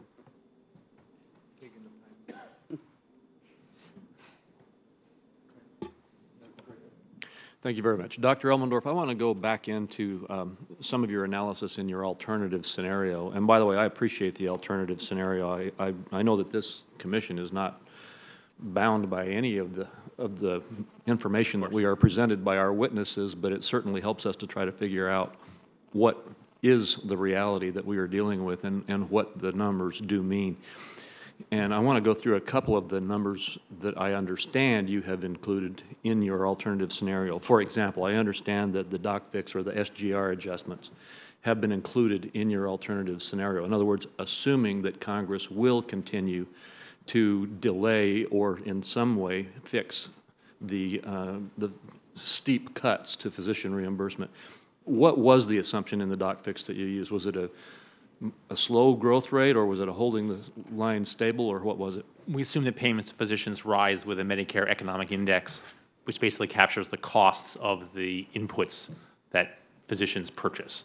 And that's more consistent with what has actually happened in the past than would be the cuts now under current law under the SGR. And have you or could you create a graph that would show just the impact of that assumption on the SGR fix itself, so that someone like me or a member of the commission could, on their own, play with the parts, if you will, and add it in or take it out and analyze in that context? In other words, could you generate such a chart? Oh, yes, we can do that. We've estimated, as you could imagine, many alternative changes in the Medicare payments to physicians. There's tables posted on the CBO website, and you can pick the row that you want, and you can call us, and we'll help you find. Well, maybe you could refer me to those charts, because there's something like that I wanted to look at in not only the area of the SGR fix, but also the other Medicare cuts.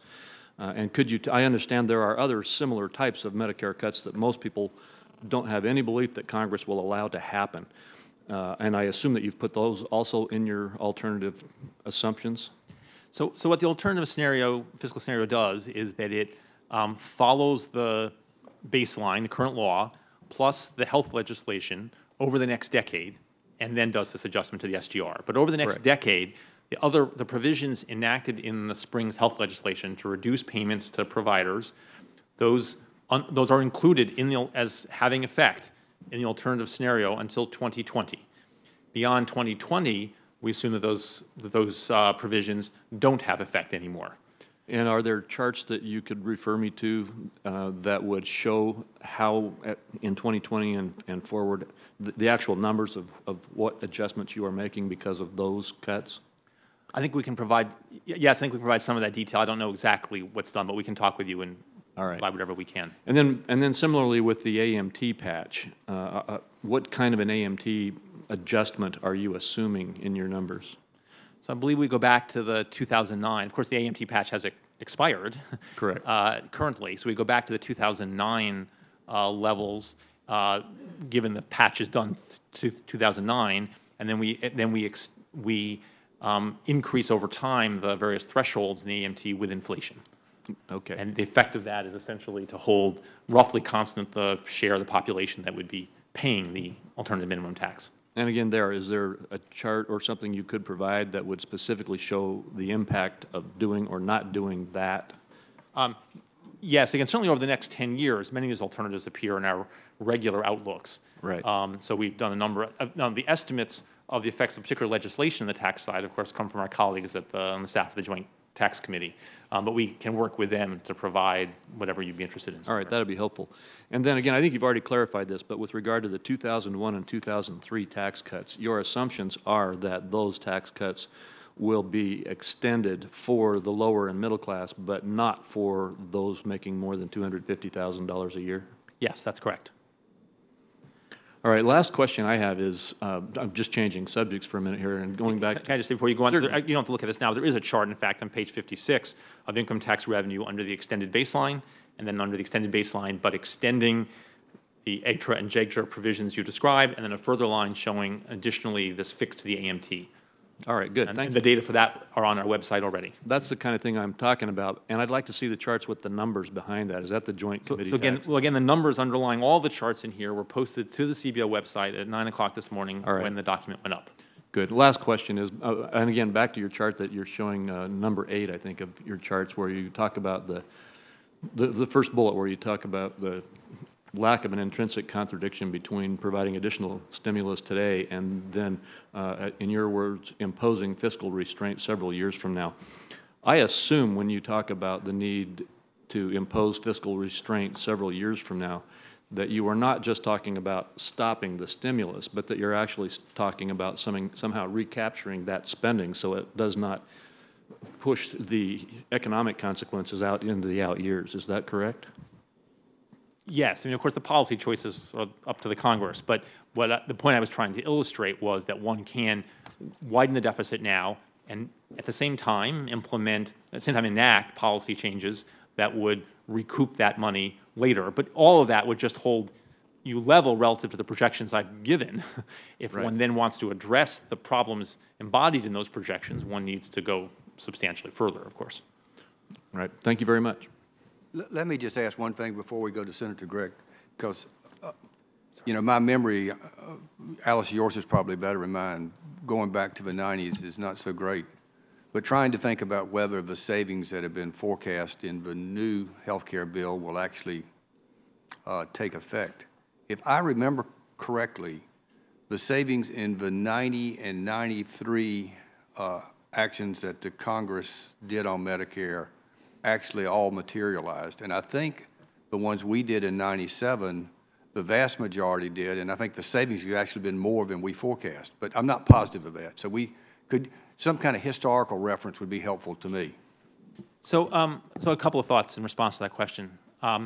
One is that Medicare spending by the federal government came in below what CBO had projected in the wake of the 1997 balanced budget agreement, and that point has been raised a number of times by people who think that we had underestimated the savings from that balanced budget act. It's hard to know, though, just what the source of our error was. I mean, the projection was off, so there was an error somewhere. But whether that was because we underestimated the effects of that act or whether we had overestimated what spending would have been in the absence of that act is basically impossible to tell in retrospect, except for a few particular provisions where we think we understand some particular dynamic unfolded in a sector of the healthcare system that we had not anticipated. But as a general matter, 1997 was right as the managed care changes were moving across the country. Overall national health spending slowed very sharply, and in the baseline projections that CBO made in 1997, I think not a lot of weight was put on that as a persistent factor. So there's at least as plausible a story that we had overestimated the baseline as underestimating the effects of the act. Can I say one other thing which is important here, which is that given all the legislation that's been enacted for Medicare over the last decades and the demographic and economic forces at work, Medicare spending per beneficiary, adjusting for overall inflation, has increased about 4% a year over the last 2 decades. Under our projections, given both our baseline and before the legislation this spring and the new legislation, we project that Medicare spending per beneficiary, after adjusting for overall inflation, will rise about 2% a year for the next 2 decades. So it's a very sharp slowdown from what has been experienced, even given all of that legislation. And it is because of the magnitude of that slowdown that we wrote a number of our cost estimates, including the one for the final legislation. I will quote, "It is unclear whether such a reduction in the growth rate of spending could be achieved, and if so, whether it would be accomplished through greater efficiencies in the delivery of health care or through reductions in access to care or the quality of care." And thank you. I'm not challenging your assumptions. I simply was trying to remember what the reality was of what had occurred. I've never seen a perfect set of projections, ever. Senator Gregg. And you haven't yet, I'm afraid, even with this morning's report. Well, even if they're imperfect, they're scary. And what's concerning about them, more than concerning, is that under either scenario, you're looking at a debt ratio which the term unsustainable can be applied to. Is that not correct? Yes, that's right. And I'm trying to get, you know, I use this term unsustainable, and a lot of other people do. What the heck does that mean? I mean, what is the event, you know, when you guys are sitting around after you do these projections and you say that public debt's going to 87% of GDP and the total debt's over 100% of GDP, and that's unsustainable, and we've historically had a 35% rate of GDP public debt. Well, what's the event that you folks see is going to define unsustainability, or a series of events? It's very hard to know. I went to a meeting sponsored by the Committee for Responsible Federal Budget, which a number of people talked about possible scenarios, but there was no consensus about this, and I think there isn't a consensus because there isn't much experience to draw on. The effects of the crowding out proceed sort of incrementally from year to year. They're a sort of slow wearing away relative to what would otherwise be achievable in the economy. The more unpredictable, that's unpredictable enough, but the more unpredictable part is perceptions of investors buying Treasury securities and the point at which they would become worried that we did not have the willingness, the commitment to honor those obligations is a matter of psychology as much as of economics, maybe more so of psychology. And if you look at the experience of other countries, and we plan to issue a brief next month that will talk about this very question. If you look at other countries, the losses of confidence tend to come quickly. It is not that interest rates go up by a little bit every month for many years. It is something more dramatic happens. But the point at which that happens is, I think, almost impossible to really predict, because it depends on, again, not just the actual level of debt, but the view of where that is headed and what the willingness is of the electorate and the elected officials to address it. So the situation in Greece was one that many people were worried about, but I think that few had an analytic basis for predicting exactly when it would blow up. Well, the practical implications for John and Mary Jones on Main Street is that their standard of living goes down, isn't it? Certainly down relative to what would otherwise have happened. I mean, we have an underlying very strong economy with a tremendous history of innovation and productivity growth. And if you look at the lines from that chart that we've shown several times, they go up for a while even as the debt burden is growing because of the underlying strength. But ultimately, if the debt grows unchecked, yes, it means declines in people's standards of living. Now, you've sort of laid out what I would call a two-step dance scenario here. The first step you're implying is to get the economy going, and that may mean continued stimulus, which would mean we maintain the Bush tax cuts as they are without any change. That's just an editorial comment to try to get people awake, wake people up.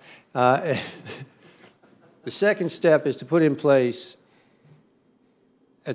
some out-year adjustments which are very clear and definable that are going to get under control the debt-to-GDP ratio by reducing the deficit. How do you perceive those being set forth? I mean, in other words, if we're not going to do them ab initio from the beginning of a proposal, if you're not going to have an immediate adjustment, how do you perceive a Congress binding future Congresses to a game plan which leads to fiscal responsibility? That's an important question. I'm not recommending, of course, any scenario policy. I'm saying that as a matter of analytics, one can have a policy that widens the deficit now and narrows it later. But I think you are right that establishing the credibility of those future cuts would be in spending or increases in revenue, future cuts in the deficit would be difficult. And difficult in part because there already are current laws that would narrow the deficit over time that many people expect the Congress to change.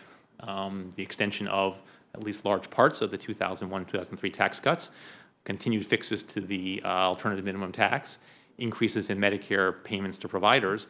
These are a set of features already in current law that would narrow the deficit that people, many people, do not expect the Congress to stick with. And I think if your concern is that adding other items to that list might not be, those future promises might not be credible, that I think is an important and very legitimate concern. And I'm hard for me to judge what the perceptions would be. I think that it would require, I think for those future changes to be credible would require some public commitment from a large collection of elected officials, and that's I think what the group I'm meeting with. Well, do you mean we would have to do, I don't want to take too much more time on this, but wouldn't we have to do very specific initiatives in various entitlement accounts and various tax policy accounts that could be scored? I think specificity would be very, very helpful in establishing credibility, yes. Thank you. Thank you.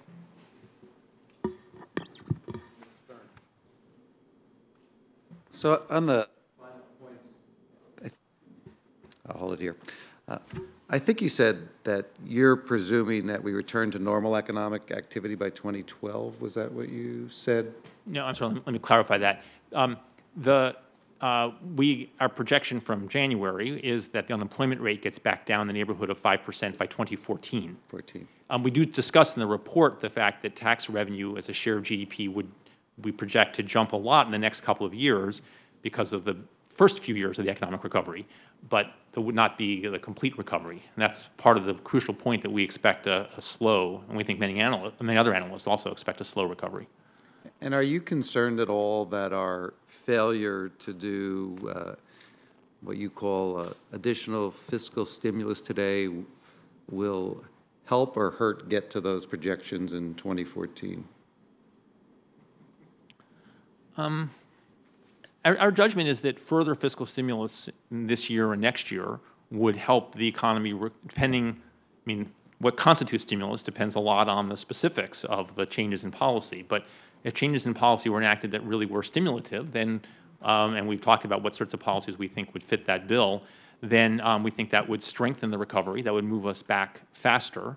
It would not solve the problem overnight, but it would lead to faster output and employment growth over whatever period those provisions were in effect. And what were those recommendations that you thought would get us there faster? Well, again, so recommendations we don't do, but we issued a report. I'll learn. We issued a report in January that looked at a variety of ideas that had been talked about.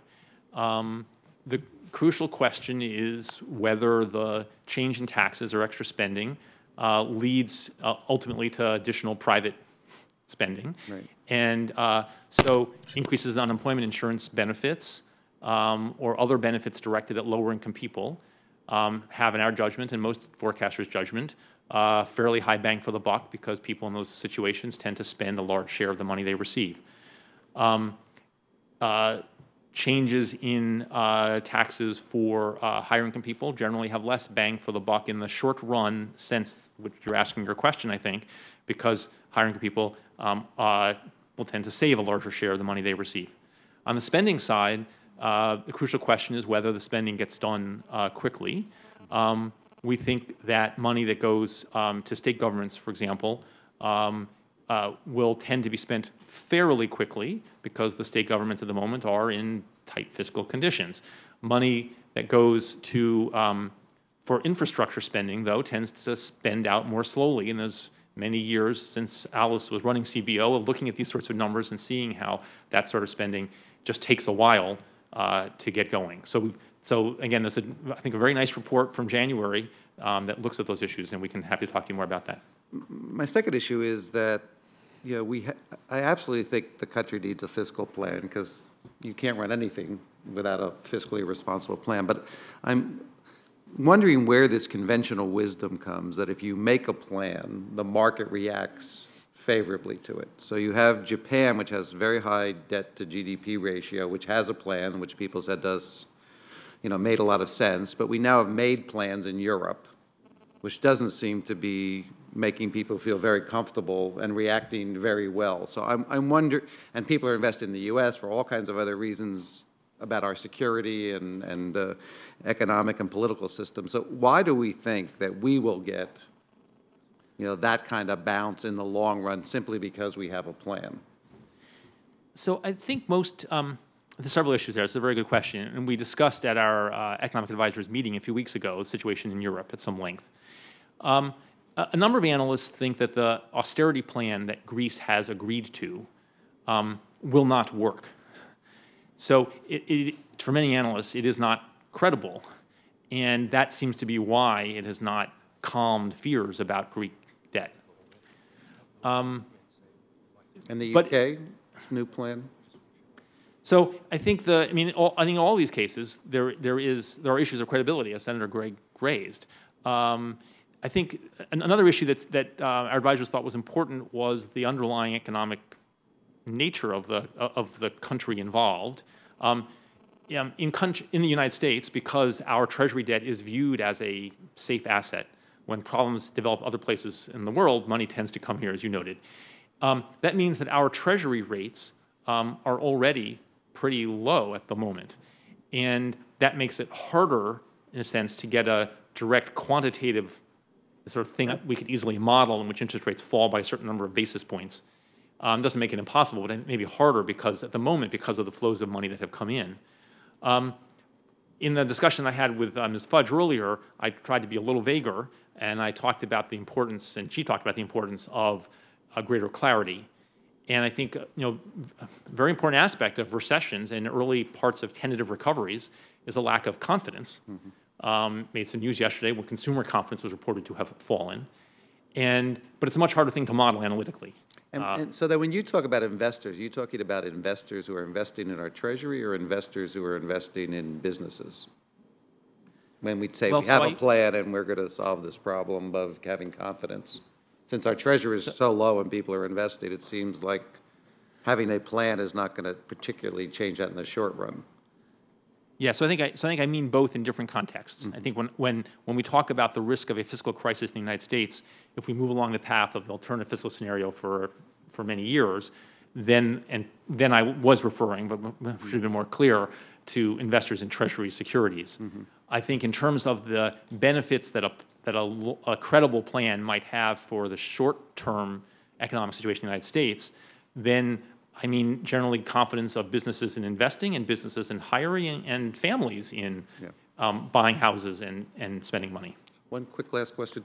So, as we see that the amount of money we're spending on paying off the debt continues to increase under almost every scenario unless we do something. And what is the advantage or disadvantage of having some kind of surcharge to try to pay the debt off faster that we've accumulated? What economic impact does that have? Well, the lower the debt is at any point in time, the better, over a long run, leaving aside the immediate business cycle conditions, the lower the debt is, the better that is for investment and thus for economic growth and incomes. So if one, let the debt get very high and then somehow reduced it 20 years from now, that would be good for people, good 20 years from now. But in the meantime, we would be suffering the consequences of having the higher debt. And if one were to bring that debt down sooner, then one would have more favorable conditions for investment, for saving, investment, and people's incomes. Okay. Thank you. Senator Baucus has not had a turn. I think everybody else has except for two chairs. Thank you, Mr. Chairman. Mr. Ellendorf, I want to ask a couple of questions. One, I think, has already been addressed by this commission, but I just like to state it again because I think the basic point needs to be stated quite soundly. That is, in March of this year, CBO provided a cost estimate for the final health care legislation considered by Congress. As you know, Mr. Ellendorf, you and I had many conversations about. Indeed, we did, Senator. And CBO estimated that the legislation would reduce the deficit by $143 billion over the first 10 years, by approximately 0.5% of GDP in the second 10 years. That's what CBO estimated. And many of us pointed out that, therefore, health care reform was actually reducing our deficits and our debt, and by the amounts that you stated in your letter. In your latest report, you provide two scenarios for long-term budget deficits. Isn't it true that the Congressional Budget Office still estimates that the health care reform legislation will reduce federal budget deficits by $143 billion over the first 10 years and approximately by 0.5% of GDP in the second 10 years? Yes, Senator, that is absolutely true, and I'm sorry you couldn't be here, but I began my oral remarks by making that point. Okay, well, I thank you very much. I know you have an alternative fiscal scenario, and as you know, that's caused some concern and raised some eyebrows because you're getting into the policy realm of trying to predict what Congress will or will not do. And I question the wisdom of the Congressional Budget Office embarking upon such a course, in part because when we wrote the health care reform legislation, with many discussions that your office, you and I and others had, to get a limit on health care costs, we set up this IPAB operation with other ways to limit health care costs. And those, in some sense, were suggestions by you as to what we could do to limit health care costs. And there were similar conversations with respect to the payment limitations, that is, the degree to which there be updates to providers. And so it's a little bit curious that CBO comes back and says, well, now Congress will not do that, or at least not as much as a lot of us think that we will. The same would apply to the physician's reimbursement rate, SGR, is whether we'll maintain the same rate or whether we'll increase it more. I just would like to just state, you need to comment on it, that it does cause concern to me, frankly, when you start to try to project what Congress will or will not do compared with current law. But on that same point, though, I'd just like to hear from you, to what degree is the alternative budget scenario, alternative fiscal scenario change dependent upon health care changes on the one hand and changes to a tax law on the other, that is the 2001, 2003 tax cuts or AMT. If you could just break that out a little bit in your alternative scenario, how much do you attribute to each of those components? So thank you, Senator. Let me just say on the general point, CBO embarked on the idea of giving alternative scenarios many years ago, many CBO directors ago. Right. And we've done that over time, particularly, I think, in the last decade, because there are a number of provisions of current law that many analysts are skeptical will unfold, that many people don't view as part of our underlying policies, if you will. And the 2001 and 2003 tax cuts are I'll tell you in a moment, the quantitatively most important aspect of that. As you know, many members of Congress support extending at least some significant share of those tax cuts. The Medicare payments to physicians, another feature of current law, as you know, with a very substantial drop now to occur later this year, that Congress has repeatedly deferred. The alternative minimum tax under current law would affect many more people, is today. If I could right there, last year. So this is a succession of these. Just so for clarity, I'm sorry to interrupt. When you're talking about SGR, are you assuming current payment rates, or are you assuming that payment rates with an inflation factor added in? So in the extended baseline scenario, we assume current law with a sharp drop in payment rates. Under the alternative scenario, we assume that Medicare payment rates move up with the cost of physicians' inputs over the next decade. Okay, so it's not constant. It's not constant. It's not constant. That's right. You assume, right. So you assume continuation with cost increases. That's right. As non-constant. That's right. Increases again. So there are this succession of aspects of current law that many analysts expect the Congress will not allow to happen. And in the healthcare legislation enacted in the spring, there are aspects of that law, particularly as they unfold over the second decade, that many analysts are skeptical whether they will occur. And as you know, in our own estimates, we have said that it is unclear to us, I read this quote a little while ago, whether such a reduction in the growth rate of spending over that two-decade period could be achieved. And you say analysts are skeptical. What about you personally? And what's the basis of your personal reason? So as you know, Senator, CBO does not make projections of what policy changes will be enacted. But in order to help you and your colleagues understand the quantitative effects of certain provisions of current law, we think it's helpful to show what would happen under some alternative provision. But the precise list, I admit, is a matter of judgment. Yeah, my biggest concern is with respect to the health care estimates. I mean, that is, I understand your thoughts with respect to 2001, 2003 tax cuts and AMT and so forth. I understand that. But when it gets into health care, there's no track record yet. And even before we essentially implement the health care reform, which by your own estimate will cut deficits and debt by a very significant amount, you say we won't do it. And I just find that concerning, Frank. I just urge you to not to be to sort of not get into the realm of what Congress is or not going to do in the future, certainly in areas that have not been tested yet. There's been no track record. We just passed health care reform. The President just signed it. So the other part of your question, Senator, was about the quantitative magnitude. Yes. So there is a table on page 7 in the report. I'm sorry, I don't have a slide that covers this. The table on page 7, the top of the table looks at the extended baseline scenario and the bottom at the alternative fiscal scenario. The largest difference in the two scenarios in 2035 is in revenues. Under the extended baseline, revenues are about 23% of GDP, 23.3% of GDP. Sorry, we're looking at. Sorry, table 1 dash. Looking at page 7 here. Page 7.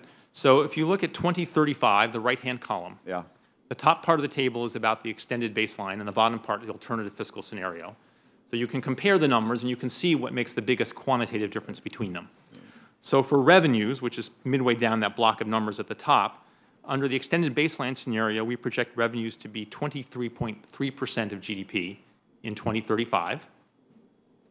And under the alternative fiscal scenario, at the bottom part of the page, we project revenues to be 19.3% of GDP. Yeah, Medicaid. The 19.3 is a little above the long-run average. The 23.3 would be well above what we've experienced in the past in this country. So 4 percentage points of the difference between the scenarios is on the revenue side.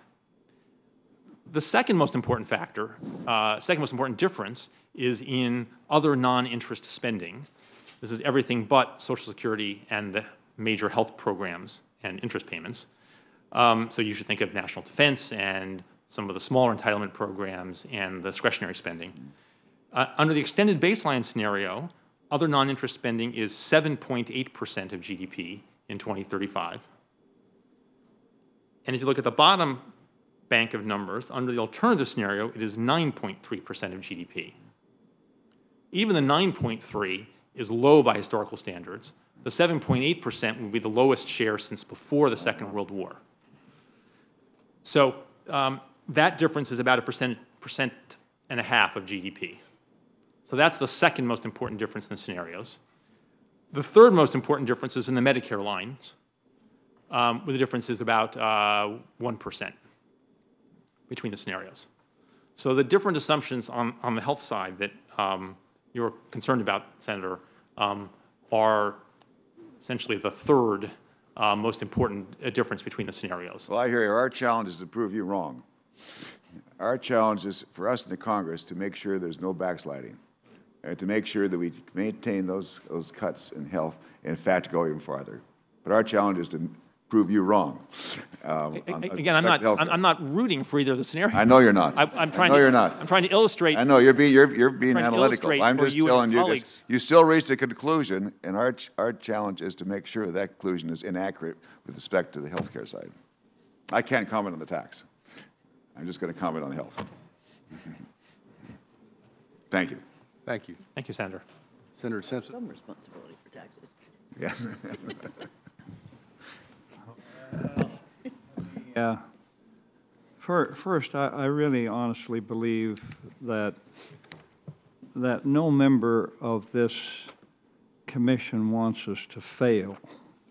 That's a naive, twisted view, but that's my view. I've been accused of naivete before.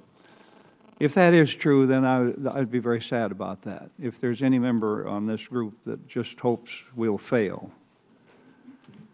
I would be, I got lots of things to do in life. I guess I got the grayest hair here and the longer in the tooth, but I remember the late 30s and the stimulus and the people who came to my house to mow the grass who had been brokers in Wall Street.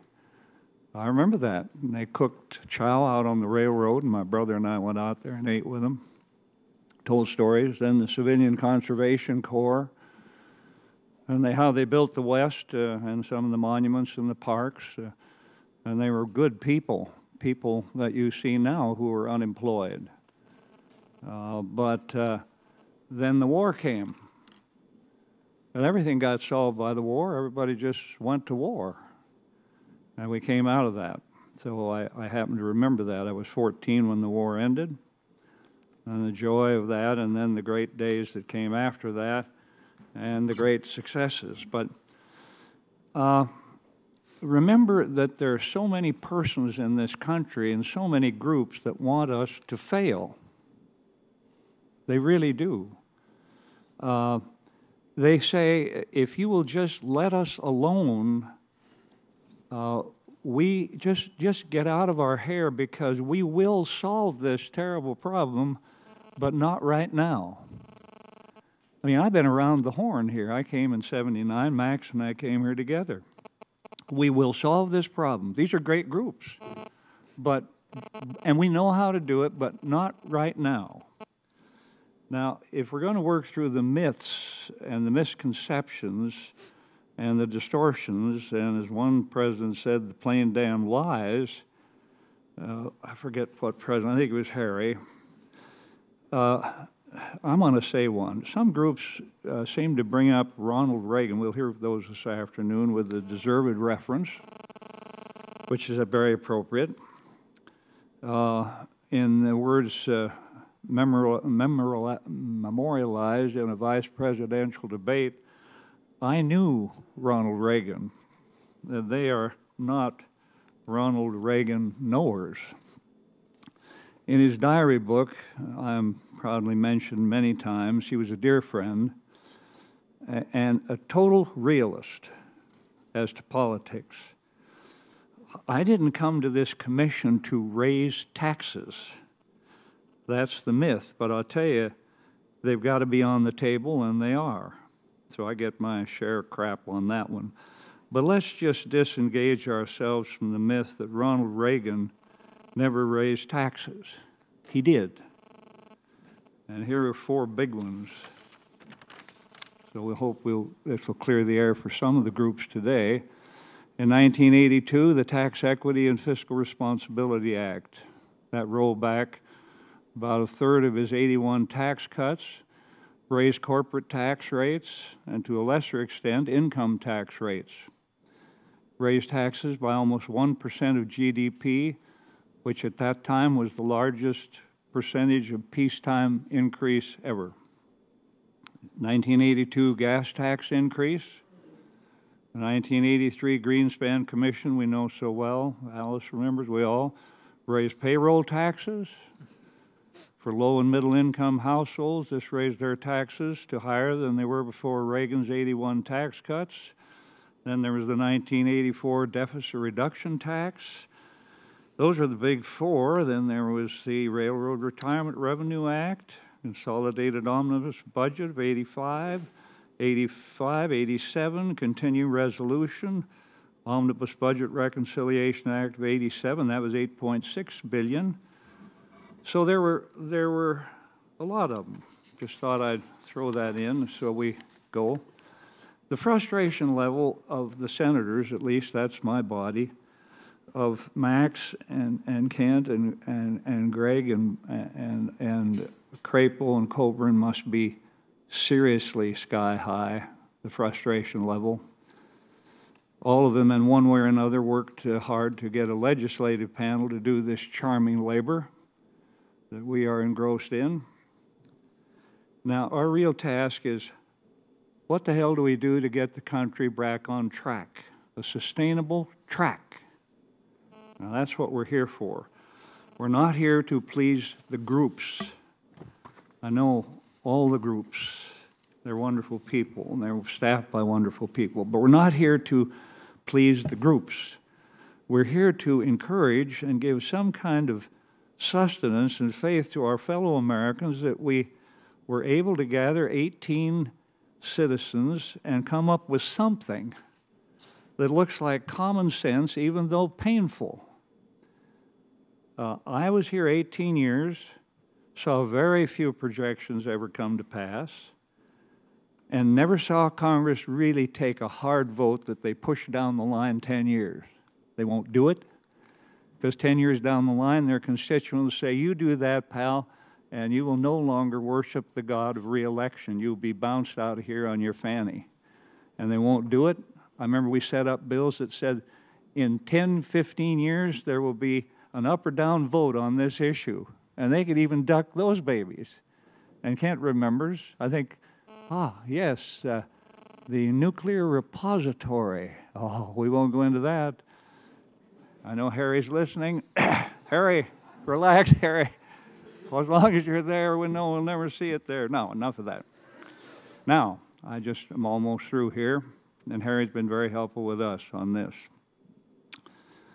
Whatever one thinks of the current health care bill, whether it's good or bad or ugly, and whether it reduces the deficit or increases it, we have to agree, I hope, that it won't get us there. It won't get us there at all. Pete Domenici and Lawton Childs, and Max was here, stood on this floor night after night talking about the same story, this same thing. This was in the 80s, 85. There is a track record on health care and where it goes, because in 1962, Hubert Humphrey and Dirksen said, if this original Medicare bill passes, it will never exceed a cost of $1 billion. That's what was said in 1963, and people who voted for that baby got shot out of the saddle too, because they said, government's in our life again, and here we go. It is obvious that health care is the impossible thing for us to grapple with. And I respect Max greatly as a friend and a guy I worked with, but let me tell you, we don't know where it's going, but I can tell you it's going up. It may go down for 10 years, it may do all sorts of things, but it can't help but go somewhere where we can't even grapple with it. It's like an amorphous botch. So let's admit that health care is the big one. Social Security, I think we can solve. I'm really a green pea. I really believe that. But I really believe that we can do that.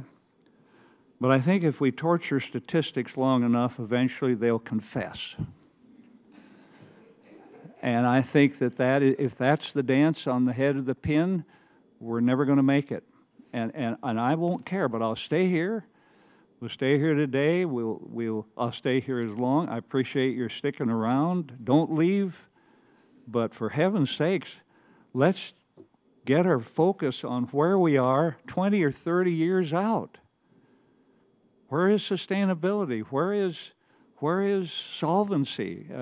Where are the things where if you take the graph of Greece and Italy and Ireland, how about Ireland now the other day? They're really bouncing around in the weeds over there in my wife's country. And you take the same figures, the same graph, and leave off the figures, and it's the same as to three things: deficit, debt, and interest. And you can play around all you want. I'm ready to stick around until all the plan's done. And if we don't get anything done by December 1st, let me tell you, I'm out there in the high country, and you can tap on my box in 20 years and tell me how the hell it worked then.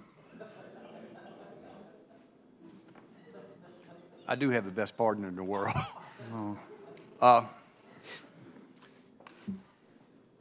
Jeb, it seems like to me we got a really delicate Texas two-step here. And I don't think the question's any different than what I started with. And that is the question that the folks at the G20 were dealing with. We do have to protect this fragile economic recovery and create jobs. How you do that here in the Congress is not something that we're probably going to deal with in this commission.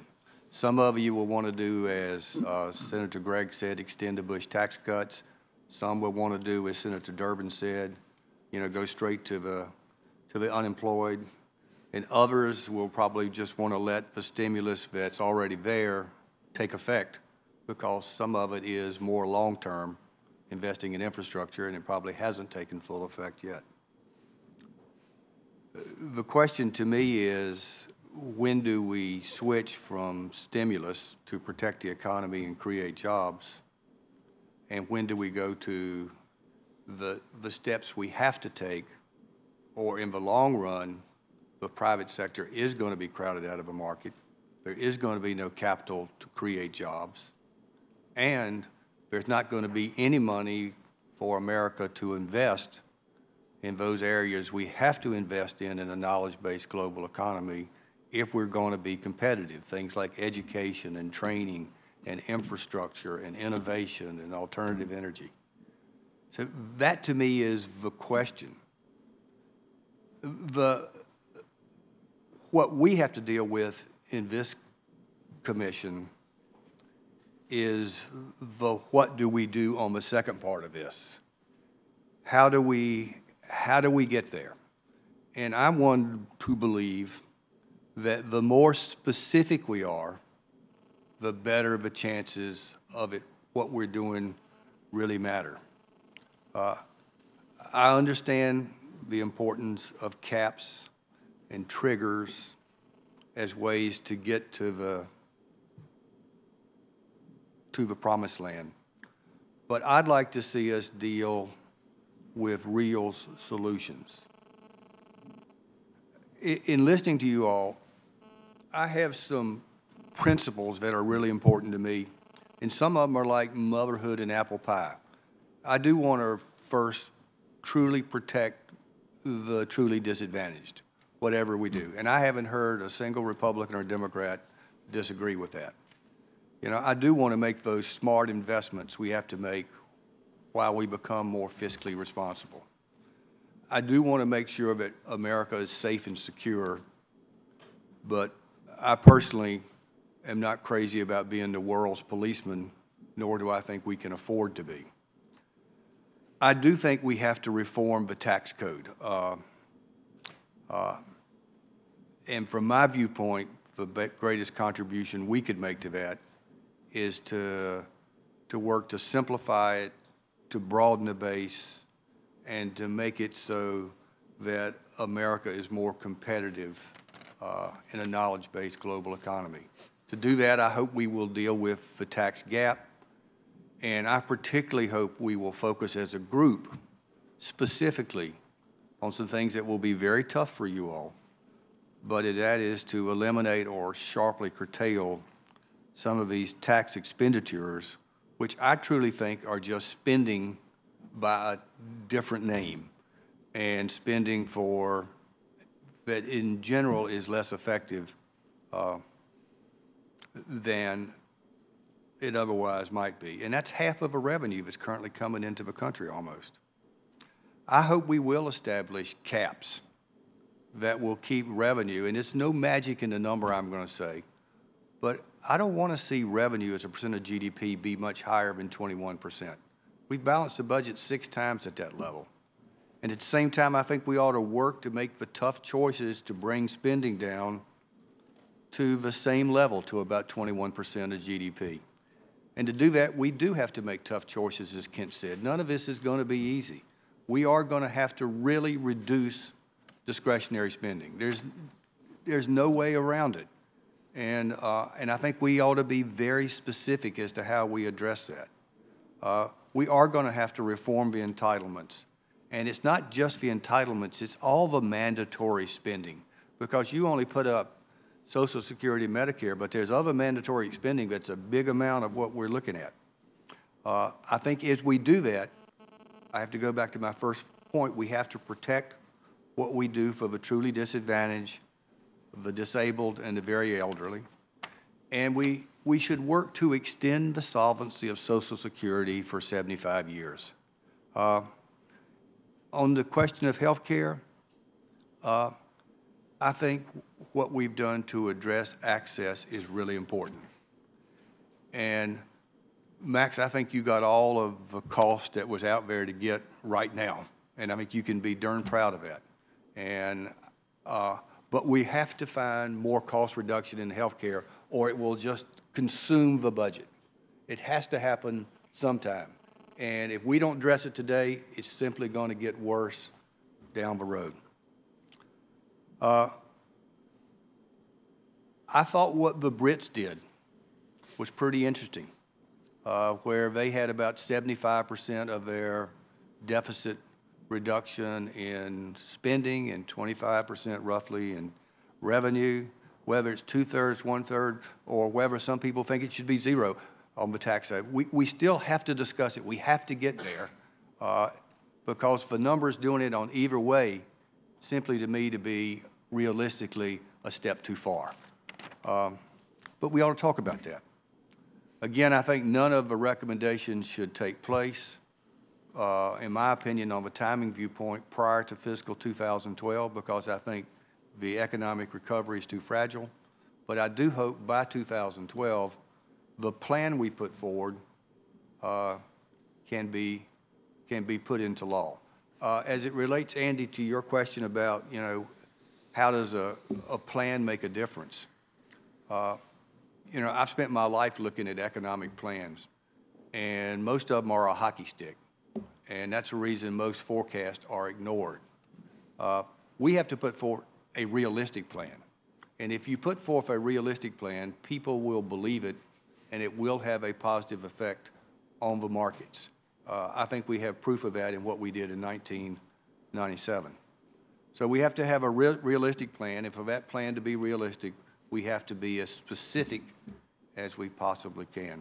And I hope, working through our working groups, that we can get to that specificity and make some good recommendations for the President to consider. Thank you. Thank you. We had hoped to have some reports from the working groups. Our time is up for this meeting. What I'd like to do is to let us pass on that for today, and we'll continue to take up the issues that were brought up today in the working groups that will be meeting throughout the month of July. Thank you very much for being here. Thank you all. Thank you. Good session. Thank you.